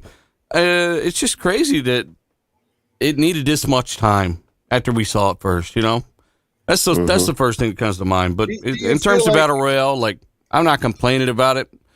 It's hard to sit there and have me or anyone else say they should be doing this with that extra team or that with that extra team, when in reality, the numbers do back up the fact that Battle Royale is going to supply the thing, if it's decent, that they're looking for. Yeah. Yep. Dealer, I just about that. Yeah. Go ahead. Dealer, the question for you: Do you still think it's a COVID related, since it's always, you know, something happens and you're like, well, we're still in COVID? And No, I don't. I think it's incompetence at the fucking studio. I think it's the fact they've had multiple creative directors. I think they need to send Bonnie Ross to the gulag. I think that, you know, when you don't, you're just now, you know, looking at a lot of, I know Certain Affinity are not one of them. They've been working on this for a couple of years apparently, but they should, Big Team Battle, like I said, that's unexcusable. And when you're spending more time online on Facebook asking people not to call you a fuckface and tell people you're working on things than you are working on things, you know, it's just 343. They come really close with this one, and it's not over, but you just got to buckle down and you got to, and I think contractors, you know, I once thought contracting would be something that could be used and leveraged as a tool, and maybe it still really can for the good and for the betterment of the game, but right now, I think bringing in hundreds of people that really don't give a fuck about a product because they don't know if they're going to have a job there in 6 months isn't necessarily a great thing on something like Halo, where they had over 1,000 people working on it at one point. I think that, you know, that's the difference between having a studio that's constantly having employees that are actually in love with a product they're making, working on that product, rather than bringing in just random people that were working at who knows where the fuck last week, plopping grass down on the mountains. The grass is floating above the ground. Like, why is that a thing? You know what I'm saying? Quality controls, I think, is going to need to go up if they're going to have contractors coming in and building big chunks of these games like this. So do you see it like Master Chief Collection? Because, you know, when it came out, the multiplayer was pretty much, like you like to say, trash, but then it became pretty much stable after time. Oh, this is much better than Master Chief Collection at launch. I mean, in my opinion, because Master Chief had two netcodes running at the same time. That was the big problem. That was the hurdle. And Big Team Battle just suffers from, it don't got enough shit to do. So when one part of it breaks, not Big Team Battle, but the multiplayer, one part of the multiplayer breaks, half your multiplayer is broken. Mm-hmm. And, you know, it sucks because the game came so close to being that next big thing. Surprisingly so, I'm sure each of us were like, wow, they're actually pulling this shit off, and everyone's saying great things about the multiplayer. And then, you know, this happens, and it just sucks as a fan to see that. We got a couple of super chats. Let's take care of those right away. First one coming in here from our good friend Gaming Forte. He was in the chat. Axel, do the liberties. $4.99. Gaming Forte said, give all these whining people a Snickers bar. That game was God tier. Who cares if the game looks like DLC? It will be better than Master Chief's cheeks. What the fuck? Yeah, Forte was on that show last night. We're talking about Master Chief.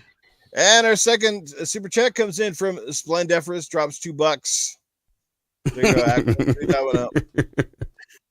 How's your big toe, Dealey? Do you feel lighter this AM? Yeah, my big toe's good. I'll see you on Tuesday, buddy. We must be missing something here. Snickers and big toes all of a sudden, yes. Yes. So my take is, I don't, you know me, I was never a big fan of Halo getting, you know, this Battle Royale crap. I wish they wouldn't have gone down this rabbit hole. They should have focused on making the game work instead of adding another mode that may or may not work good. So, you know, they especially once they knew after launch that they were having all these problems, and people are still waiting for the co-op. People are still waiting for, you know, even big team battles to not be broken, you know. Work on that before you start adding a whole nother mode that's probably going to be, I hate to say it, broken. You know, it's probably going to need more work. So let's get the basics going. Let's get the stuff we've said we were going to do going before we start adding more stuff. Especially, I hope Battle Royale is cool for people. I will probably never play it. I'm not a Battle Royale fan just because And it's not because I'm against the mode necessarily. One, everybody does it, but two, I don't enjoy it because I'm not good at it. If I play with y'all, it's just because I want to hang out with y'all. Right. Because I know that I'm gonna get maybe 1 or 2 kills, and y'all are gonna kill me 40 times. Was that dealer laughing? Shut up, dealer. No, I'm just saying. Like, I get it. Yeah, well, yeah, because you've been one of the people that beat the crap out of me when we play fighting That's games. not true, man. I picked you up, put you on my back. We was running through the woods together. Oh, that's. I get it, though. I get what you're saying. Yep. So it's it is what it is. But I wish they would have focused on making the game they have work before they start going, hey, we're going to add this new stuff. And I think it's to appease people. That it's like they're going to wave their hand, and for 5 minutes, people are going to forget about the rest of the crap that doesn't work and go, ooh, yeah, Battle Royale. Well, there's a lot. We've seen a lot of different shooters over the years add modes that nobody ever plays. I mean, at least BR does get a fairly large following, and it never hurts to have it, regardless if you play it or don't like it or not. I mean, Titan Drago, he's the biggest. He's been the biggest advocate for BR and Halo that I've seen yet. Like every time we talk about it, he brings up, it's like, needs to get that in the game. Come on. But the point of the point I'm making is the other stuff still doesn't work. What makes you think this stuff is going to work? Then they're going to have something else that's broken that they're going to have to fix. That's not the reason for it, though. That's not the reason for it. I do believe, especially since Halo announced that they want to have this a continually growing game live service type situation, you need people on the servers. You need a fan base continually playing. I do recall the same thing happening when Call of Duty got announced they were doing a BR with Warzone. There were some people that were like, man, I don't want to play this game. I don't want to do this. But now when you go look on Twitch, you go look on all these streaming, people are playing BR, whether it's, I don't know, Fortnite, PUBG, Apex. People still play these games because it has continuous, emotes. You're going to have your different games. These kids are loving it, where their kids are their older people. If those Halo games work. Those games work. But Halo right now does not work. Just listen, though. There's many a times where Warzone is down. There's many a times where Fortnite's not working. So we can say stuff doesn't work, but until they get other things working, this is a good distraction, especially since you're saying we're going to make this stuff last. We want this to be Halo to be going out for this many years. You're going to have something that'll keep these people in there. And I think this is a move that they're doing, get BR, for that reason, to keep those numbers going, to keep these people stuck onto the game. And it's worth a try. Like I said, it is worth a try. I'm not a Battle Royale fan as much, but what if they have a certain twist on it, and then you go, oh wow, it's something worth to try, because too many people are engaged to Battle Royales. And if your game is not doing what you need to do, this might be something that helps it out some. There's a reason why the numbers are going low, because you put a battle pass on there with 100 steps, but then everybody ran through it like in a month. Like I said last week, Call of Duty at least has, when you get 100, then you can at least prestige, and you can get other emotes, you can get other colors, you can get other wraps for your guns. Halo doesn't even have that. You're done, and then that's it. Like, so they should have had this kind of like team. They should have. They should have way more teams building out the post-launch stuff than this. Exactly. And if I get what Paul's saying, maybe they'll have more issues, but that's a maybe. That's like saying maybe our healthcare would suck if we use taxes to pay for them. That's fucking bullshit. We don't know, right? But given their recent history on this game, my maybe kind of tilts toward probably. It's maybe, but that's the key word. Maybe, yeah. It's worth a try to keep it alive, man. It's worth a try. But they definitely need more teams to build it out. I think that's what we can come down to, and what 343 should take away from this is and how they didn't already know, because competition's been doing this for a long time. Like, Call of Duty has 9 studios working on this shit, right? Like, you should have already known to do this stuff, but maybe it'll have problems, maybe it won't. But if they pull it off and they do a decent job at it, it's kind of necessary. Because it's a free-to-play game, because its number one goal is to get a shit ton of users, and it's not doing that right now. Hey, Axel, want to ask because I don't want to type it all out. I want to answer Axel's question really quick. Big team battle is still a little glitchy. And the fact that co-op has now been delayed, and so that can be officially says doesn't work right now. Okay, because that was Not promised to having us. something is not the same as not working. No, because it was. They said it'll come out then they said, well, we're going to delay it again. So at this point, so it's a good thing. Everybody's over here crying and whining about quality and control.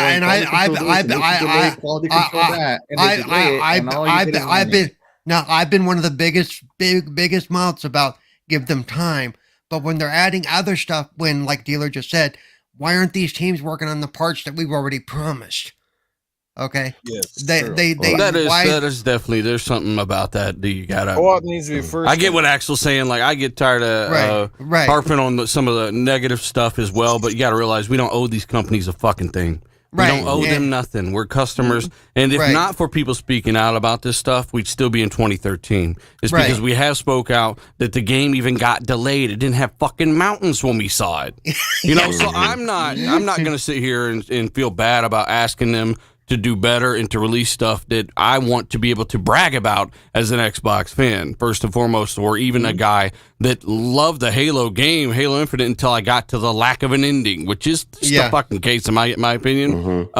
So I get what Paul's saying, like, hey, you're going to add more to your plate, but it is a different group of people building out that part of the plate. Maybe they could slap them on the shit, but maybe that would just get in the way of the team that's already working on that other shit. There's so many perspectives and things that could be happening right here.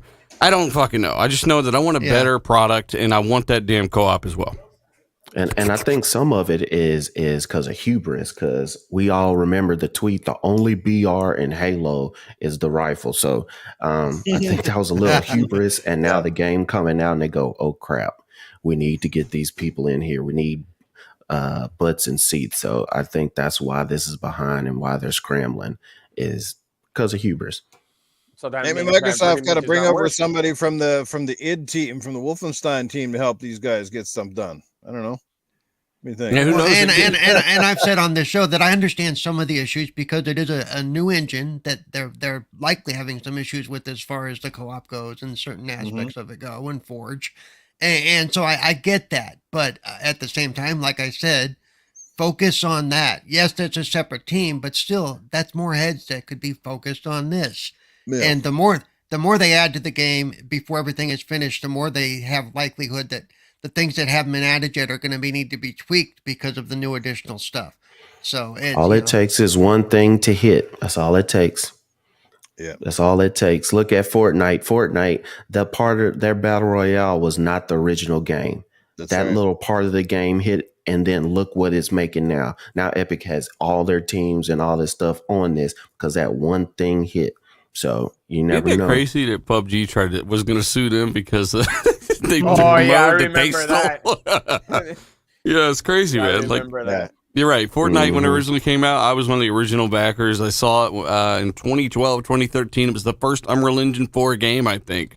And it couldn't run on the 360. I was like, damn, I want to play this game. And years later, I find out it still hasn't come out. Holy shit. And then it finally came out, and it was a weird little, weird, I don't know, it was kind of weird, right? And then they added the Battle Royale, and that's when it exploded and just turned into Fortnite saves the world. Yeah. Yeah, and it used to be a paid game when it first came out, and then they went with the free-to-play Battle Royale, and the rest is history. Yep. I paid $40 for that bitch. One of the few. Want my money back. Yeah. I want a refund. And now they've doing the BR or the mode, and now they're taking out the building aspect that they put in there, so to try to keep other fans interested or bring them into the franchise. So apparently it's good though, like the no build mode. I've heard multiple people say it's really good. That's what I've heard. And these are people that, I mean, I wouldn't, that actually play these things. And they're like, I'm actually playing Fortnite now because when I shoot a guy, he doesn't go build a Denny's. Like, so whatever works. Yeah. Terry, we haven't heard anything from you. You probably don't even care, I'm guessing, between Halo and Battle Royale. Something tells me that's like... Given I'm watching her eyes, and I think she's watching a show on her other monitor, so it's... that's like acid, mustard, and vinegar at the same time. I don't know. What do you think? We've had the conversation so many times already about options, so it's like, play it if you want it, don't if you don't, like, who cares? Right. Let those who want to enjoy it, and if you don't like it, then don't play it. Who cares? Right. Yeah, we pissed off a lot of people last Tuesday on Gaming After Dark with the whole mismanagement of 343, and something's definitely not right over there, and still not right, I don't think. So I don't know what the hell is going on, but it's the same community Newf that didn't want running in Halo 4. I mean, I'm just you're gonna piss off people no matter what you say, and doing this shit for years. If somebody's willing to abandon a fucking show or a group of a community because we said some shit that's you don't like, you probably haven't been listening along anyway, because we're always going to say what the fuck we think, and it's not always going to be what you're thinking. I might like ketchup. You don't got to fucking like ketchup. I mean, we all think different things, and as long as I think Xbox, they're better when we do this kind of stuff, as long as you're not harping on it ridiculously long and being stupid about it every week. Right. Just kind of be constructive. Absolutely. It is what it is. Who else wants to chime in? Who hasn't had a chance to bark? Axel, have you had a chance to chime in here? Because I know you're one of the biggest Halo fans on the panel. So yeah, he's like, fuck all y'all. Yeah, none of you talking about at all. Piss off. No, I'm just kidding. I think Battle Royale it can work, I guess, but Battle Royale is based on looting. You have never ever looted on Halo. Picking up a gun here and there is fine, but can you pick up a gun, pick up the ammo, put attachments on your needler? I don't know whatever gun you're getting, right? Picking up a gun, buying or getting a scope later on, or what about shields? Like Halo has no. Are they going to do it like shields or no shields? Regular shields and over shields. How is all that going to play into this whole BR thing? I think the camo is going to work really well, by the way. Getting a bush with the camo on. Vehicles in Halo are offensive vehicles. You can shoot out of them and all that good stuff. But in Battle Royales, vehicles are mostly just transportation from point A to point B, unless you slap a turret down on something in Warzone. For the most part, they're just point A to point B. So I do think that, this new studio working on it has a mountain of a task to get over, because Halo BR is going to be nothing like Halo multiplayer. And it could just, another thing is, everybody's over here asking for BR, who was it? That big YouTube streamer, Dr. Disrespect. Dr. Disrespect. He's all he could think of is like, man, Halo needs a battle royale. This would be so great in a battle royale. Blah blah blah blah. And after playing Halo Infinite, the campaign, I'm like, you know what? This open world would be perfect for BR. He's right. There's so much in that open world, right? It could work. And comes the balancing it, right? And I don't remember who it was in the chat, but someone said that the ring closing around you, how BRs have those storms coming in. It could be just like a wave of massive flood coming at you, and you're just overwhelmed if you get caught in the flood closing in. That would be you never have enough bullets. Never have enough bullets to take them down. Just you see this wave of flood running at you, and you're just like, yeah, got to keep moving. Exactly. But don't forget, a lot of games have tried BRs, and there are more dead BRs than there are successful BRs. Dying Light had a BR. Everybody's always talking about how much they love Dying Light. Nobody here played BR on Dying Light. I don't know, bro. Like if it handles like Halo Infinite, like Halo Infinite, everyone loves how this game feels. I think the shooting. I'm doing badass shit, and I'm like, I ain't played this shit in months, and I'm fucking headshotting 360. I mean, the game just controls so well.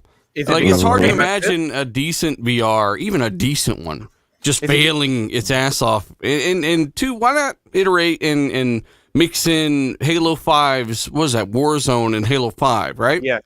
I mean, a version of that somehow, I mean, in the idea with the flood is the ring or something I don't know. That seems a little crazy for Certain Affinity, but that sounds badass, you know? Yeah. There's a ton of things out there you could do. Yep. Yeah. A ton of things. I believe it can work. It's not going to be everybody's idea what a BR should be.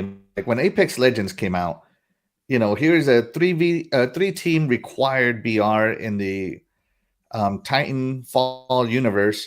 And man, I loved Apex Legends for a long time, like a good year. That's what I played. But those things, new games come out. I got gaming ADD. I got to move on, play some other games. So hopefully Halo BR will cultivate a following that will stay with it for a long time, and maybe some big streamers will get behind it, because the thing about BR, it gains its legs from streamers. If nobody streams it, nobody cares. If nobody streamed Warzone and showed how epic they were at Warzone, I hate to say it, but I don't think anybody would play Warzone.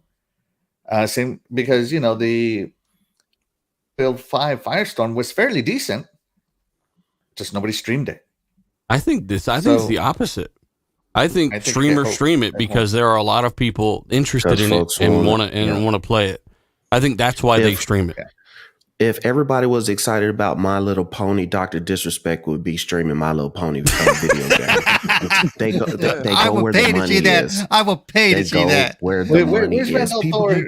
Dealer, and you can't feed into it. Barbie game. It can't feed into it the opposite way. Like I get what Axel's saying. Like streamers stream it. It seems like then everybody's interested. In the grand scheme of things, nobody gives a fuck about streamers or people like us. We're just talking about video games. Yeah. The general populace is saying they're hearing it from their friends. It's free to play. There's so many people out there, and when a big group of people are interested in something, then things and channels and streams and people are built on these things. The product builds the streamers, not the other way around. 98% of the time, I would say. That is correct. No, I guess you're right, because Amazon did play their stream card on their games and they still fizzled out. So, yeah, I see what you're saying. People are still watching and playing PUBG, and if you go by the quality of what the game looks like, or maybe the shooting game, you think, oh wow, nobody should be playing PUBG. It's still strong base. Apex, Fortnite. Look at CSGO. They don't change anything about CSGO, and people play it by the ton. So all you need to do is capture an audience, and you're good to go. Even CSGO had a Battle Royale though. CSGO Danger Zone. Yeah. The question is, but the question is, what are you going to bring to the table that is going to make it very different than any other Battle Royale? What do you mean? It's Halo, man. ODST drops. It's Halo. It's a Battle Royale. That's what I'm saying.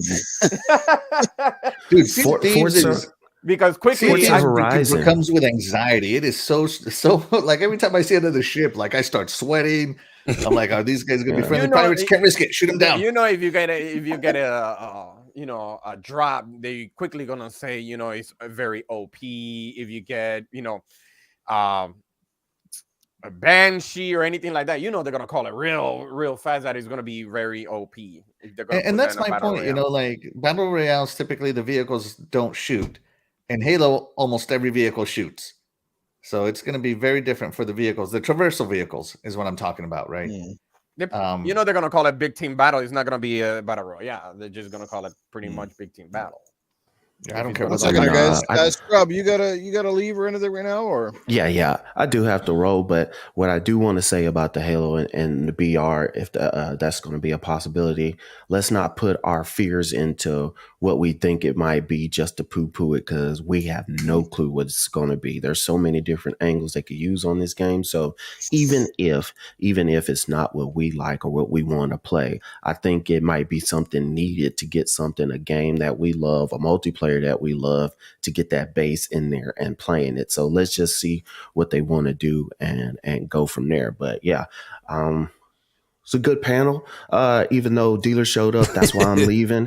I agree. We just can't be poo-pooing things, Scrub Nerves. Okay, you got to practice what you preach now. Yeah. So good talking to you, buddy. Chat. Yeah, I'm glad to see you again. Always love listening to you on RDX. So everybody check that out, which I know everybody is already doing that. But yeah, enjoy your Sunday, your happy Easter, your pagan flower party, whatever you want to call it, or like you said, just a regular Sunday. Y'all have a good day, and I'll check y'all on next week. Have a good one. Take care, Scrub Nurse. See you next you, week. All right, I'll see Have a y'all great later. day, nurse. Bye. pagan flower party. Rick Aren't they Payne all asks- pagan? He should have just said pagan and covered all of it. Rick Yeah, Payne no. asks, is Okay, Scrubby no. nurse in real life? Yes, he is, Rick Payne. Yes. All right. Okay. Continue on. Whoever, I think it was Shaddai. You guys are still bickering away there. No, it just that let's see what they're gonna bring, because I see it's like dealers said when I saw Warzone on Halo 5, that was pretty much like a mini battle royale right there, and you could see what they're trying to plan to do. But the only difference that they add there, unless if they do it on a battle royale a little bit different, is if they add pretty much a PvE, I guess, like they did in Warzone. So to make it a little bit more interesting. Warzone had a PvP with And a AIs PvP. in it as well. Like it would load Covenant AIs, but you still had to kill the enemy Spartan team while not getting killed by the Covenant AIs. So you had to decide who are you going to shoot at whichever moment.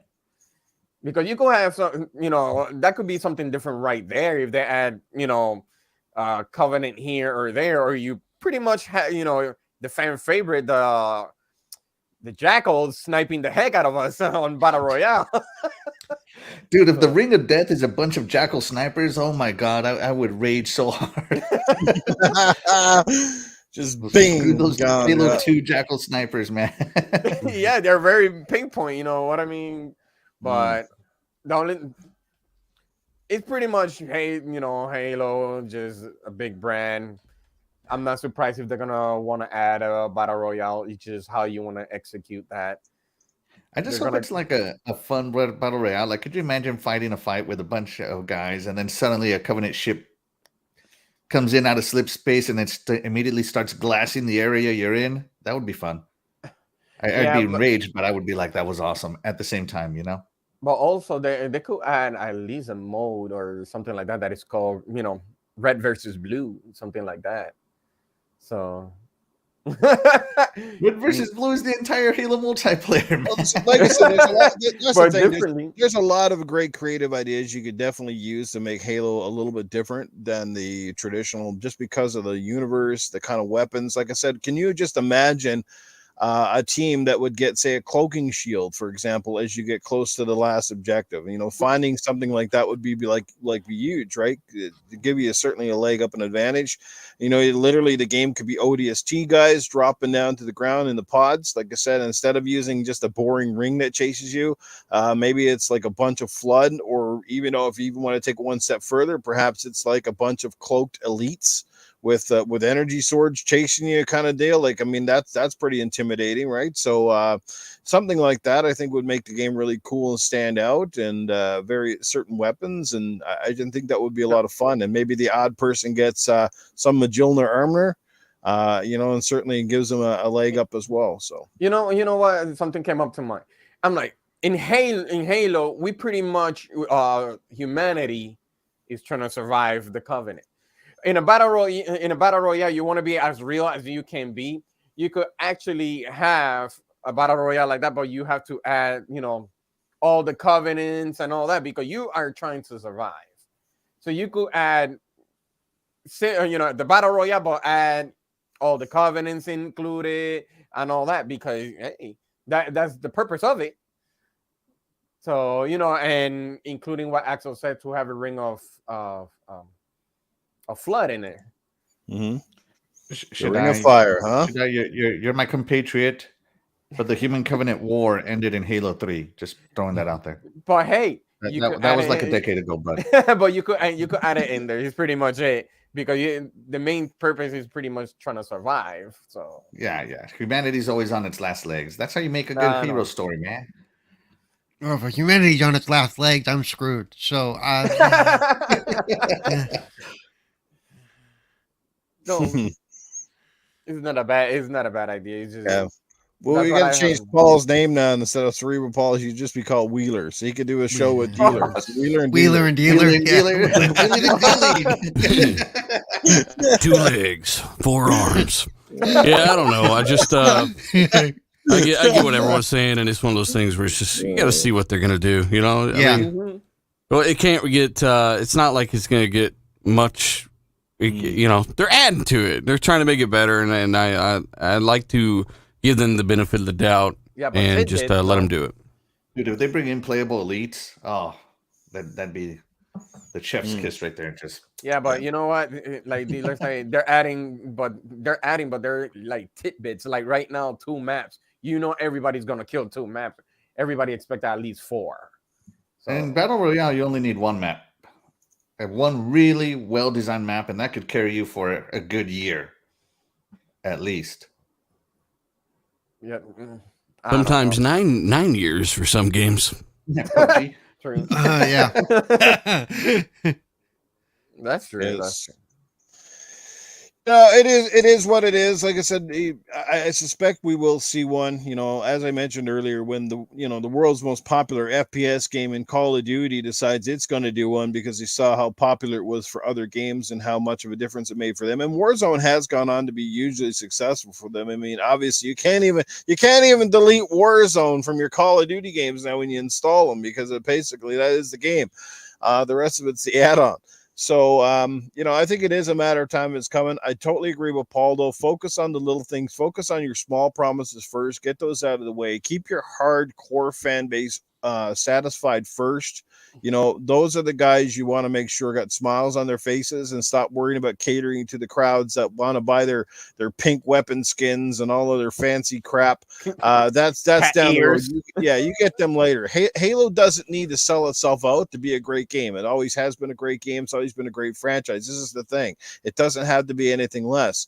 If you don't want to play the BR, that's fine. You don't have to play it. It's that simple. But I mean, taking stuff away from games, I have a problem. Adding to a game, never a bad thing. So, let's see how that transpires. And I'm looking at you, Ubisoft, with Rainbow Six. Taking out stuff and just making a one type of game mode kind of stuff. Even they finally added deathmatch, which is to that game, which is cool, I suppose. I mean, deathmatch has been around forever, but you know what I'm saying. Anyway, topic for another day. Anyway, we just wish the team at 343 all the best, and hopefully they get their house in order and start making some regular content and keep the game rolling. So that's what they need, and the BR will just be an added bonus. Titan Drog will be the first guy up there doing jumping jacks if and when that comes out. So yeah, that's all I got to say on the matter. Let's, like I said, hope it comes out and hope it's good, but concentrate on the good, the little things first. The co-op is got to be one of the main ones. They got to get that because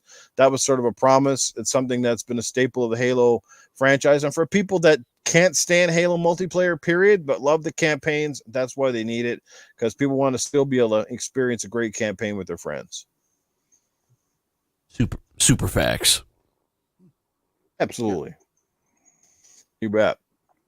So anyway, Axel, do you have anything on the cloud front this week, or? Oh shoot! After I closed it, no, I'm just kidding. Yeah, I do. Who was this? Amdocs. They're an actual company. They're trading on the Nasdaq. So Amdocs is a company that a bunch of marketing firms hire to do market research for them. Mhm. And they did a market research on cloud gaming, and they're considered to be pretty thorough on it. Now, it doesn't say how they don't go into any information on the public documents as to the poll of people that they interviewed, but they found out that 62% of gamers have used or plan to use cloud gaming services this year. So that's really great for cloud gaming. 78% of gamers are willing to pay at least $10 for cloud gaming, or to have it bundled as part of their 5G plans. And half of them, 44%, would pay more than $20 for the service. I am not in that half. Okay. The cloud gaming community is more diverse than you expected. 50% of the gamers surveyed were girls, females, and 70% of the gamers were over the age of 35. and 30% were over the age of 65, showing that cloud gaming is reaching all ages and all genders, which is fantastic. They also found out that 82% of the gamers say they would consider bypassing purchasing gaming hardware in favor of doing cloud gaming if it was stable enough and could stream well. So that's another thing. So Microsoft, shout out to you for seeing this before Amdocs did this research. I don't know where they did their research, but they predicted the future. And when considering cloud gaming was most important, research found out that quality of content at 39% was more important than quantity. So yeah, those are the bullet notes of their findings. So cloud gaming is coming in of its own, and your children, your younger generations are, but according to this, even 65-year-olds like Cerebral Paul over there. Shut up. Cloud gaming aficionados. Yeah, and then I just thought that was really interesting that cloud gaming has penetrated the market and those big numbers. That is pretty cool. Great stuff. Thanks for that, Axel. And for yourself, Cerebral Paul, anything from the accessibility point of view or front? Yeah, I still haven't gotten better. Sorry. No, yeah. Not really. I mean, coming up in a couple of weeks, May is going to be National Disabled Employees Awareness Month. So I know Xbox and the Xbox ambassadors and myself are going to be doing some shows focused on that. So keep an eye out for that, as well as other things on the web are going to be focused on that as well. There's going to be, in fact, there's the Microsoft Accessibility Symposium or seminar is coming up too, and you can sign up for that. I had a link for that up on my Twitter spot. I can put it back up, or I can dig it up and put it in the chat. If you're interested, you don't have to be disabled to watch it. Just interested in what they have to say. They talk about what they've done, what they're doing, and what they plan to do, and other informative topics as well. So there you go. If I can find it again. Yeah. So if you will Smith that like button, does that mean you're rocking out with the podcast? A little, yeah, at least one. Yeah. 10-year ban. All right. Fastback, what's going on, brother? Good to see you here, man. Jeremy Thomas, Dark CMF, what is happening, guys? Great chat again this morning. As always, Gone Mad, what's happening? Good to see you here. Doggy Dog's been here since the beginning of the podcast. Good to see you, always hanging out with us. Dan the Man Cunningham, Tony Grasso, what's going on, my brother? Timmy is here. What's going on, Timmy? Rick Payne, Princess Zelda been here as well. Mr. Titan Drago. The list goes on, guys. You're amazing. Thanks for the love and support. Greatly appreciated. And let's get ready to close down the show, guys. And let's start with our late but great guest, Mr. Dealer Gaming. He's got one of the hottest podcasts on YouTube. A great place for great Xbox information, source material, and the guys that definitely know their tech inside out and can break it down like nobody else. Dealer, thanks for having me, first of all, on RDX last week. It was a lot of fun. Great to hang out with you guys, and look forward to coming back at some point in time in the future. So let people know what's happening, what's coming up, and where they can check you out. I've got all your details listed in the description on the podcast below, but you can let people know yourself. Again, sorry for showing up late. That's not like me. Hooked on Phonics didn't work for me. And also a good discussion. Not everybody's going to agree on everything, but hey, at least you're putting your actual opinions out there. By the way, in front of real people in the chat. These bottom fucks. Anyway, yeah. So it's always fun to sit here and talk about games. It's the best hobby in the world, and a lot of people make it about more than that, and they dilute it and fuck with this whole thing. They're not supposed to be messing with. Like, get out of here. It's I don't know. Again, it's the best hobby ever. I'm on a tiny shoebox right now giving a speech. If you want to hear more of that, then just type in Dealer Gaming on YouTube. We had Newf on Tuesday. It was fun. We went 3 of us for a little bit because we had some. Once again, I just hooked on phonics. Didn't read for me, or it didn't work for me. But it was 3 of us for a little bit. We started 15 minutes late, but we still managed to get a lot of cool people in the chat and just at least have a discussion about a lot of things. And that's what we do every week. We just put things together and try to have fun with it, make some jokes. We don't take it too seriously. We're not, doing this self-righteous shit that a lot of guys out there, they're too good to fucking have fun on the show now. It's just like here, you're just fucking making jokes and doing your thing and having fun. And yeah, that's what we do once a week. Normal content, at least once a week. Drop a video there. Check out my last video if you're bored. And obviously, guys, thanks again for having me on. Just keep going, man. And to the chat, they make all this stuff happen, right? So shout out to everyone who watches the show. They don't gotta watch a damn thing, but if you stop by and even checked out a minute or two of it, you guys power all the shows and you make it what it is. So thank you. Preach. Yeah. And Dear God, everybody says my sign off takes forever. Dealer never shuts up. That's fact. I'm still half asleep. Okay. My favorite part was I was going to say, most Bond people really showed up at the very end during the outros. That was a funny episode. I give them super kudos here because a lot of people get up fairly damn early to catch this podcast. So, I obviously appreciate the people that check it out on the replays as well and leave the comments, in the description stuff. That's appreciated too. Don't get me wrong, but the guys that actually get out of bed, have their coffee and donut or whatever, and come here to hang out with us twits. That's fantastic. All right, let's get over to the panel. Mr. Axel 1324, let people know what's happening and where they can catch up with you next. Yeah, everybody, you can find me on Xbox at Axel1324 and Twitter. You can follow me here on YouTube and on Twitch, Axel1324 Gaming. I am the host of the Iconic Video Games Podcast every Friday night at 8 p.m. Eastern. And of course, I will be doing a Halo, the series review with my good Halo lore buddy, Lethal Terminus, today at 8 p.m. as well. Be sure to check it out. Butt cheeks. Oh man, it's been three episodes in a row of cheeks. Seems like a real good, well connected to the fans and lore director. Everybody knows that if you want to see something as a Halo fan, it's definitely cheeks. Master Cheeks. All right, and speaking of Titan cheeks, Cerebral Paul. Let people know Hey. What the hell? You weren't supposed to tell people about that picture.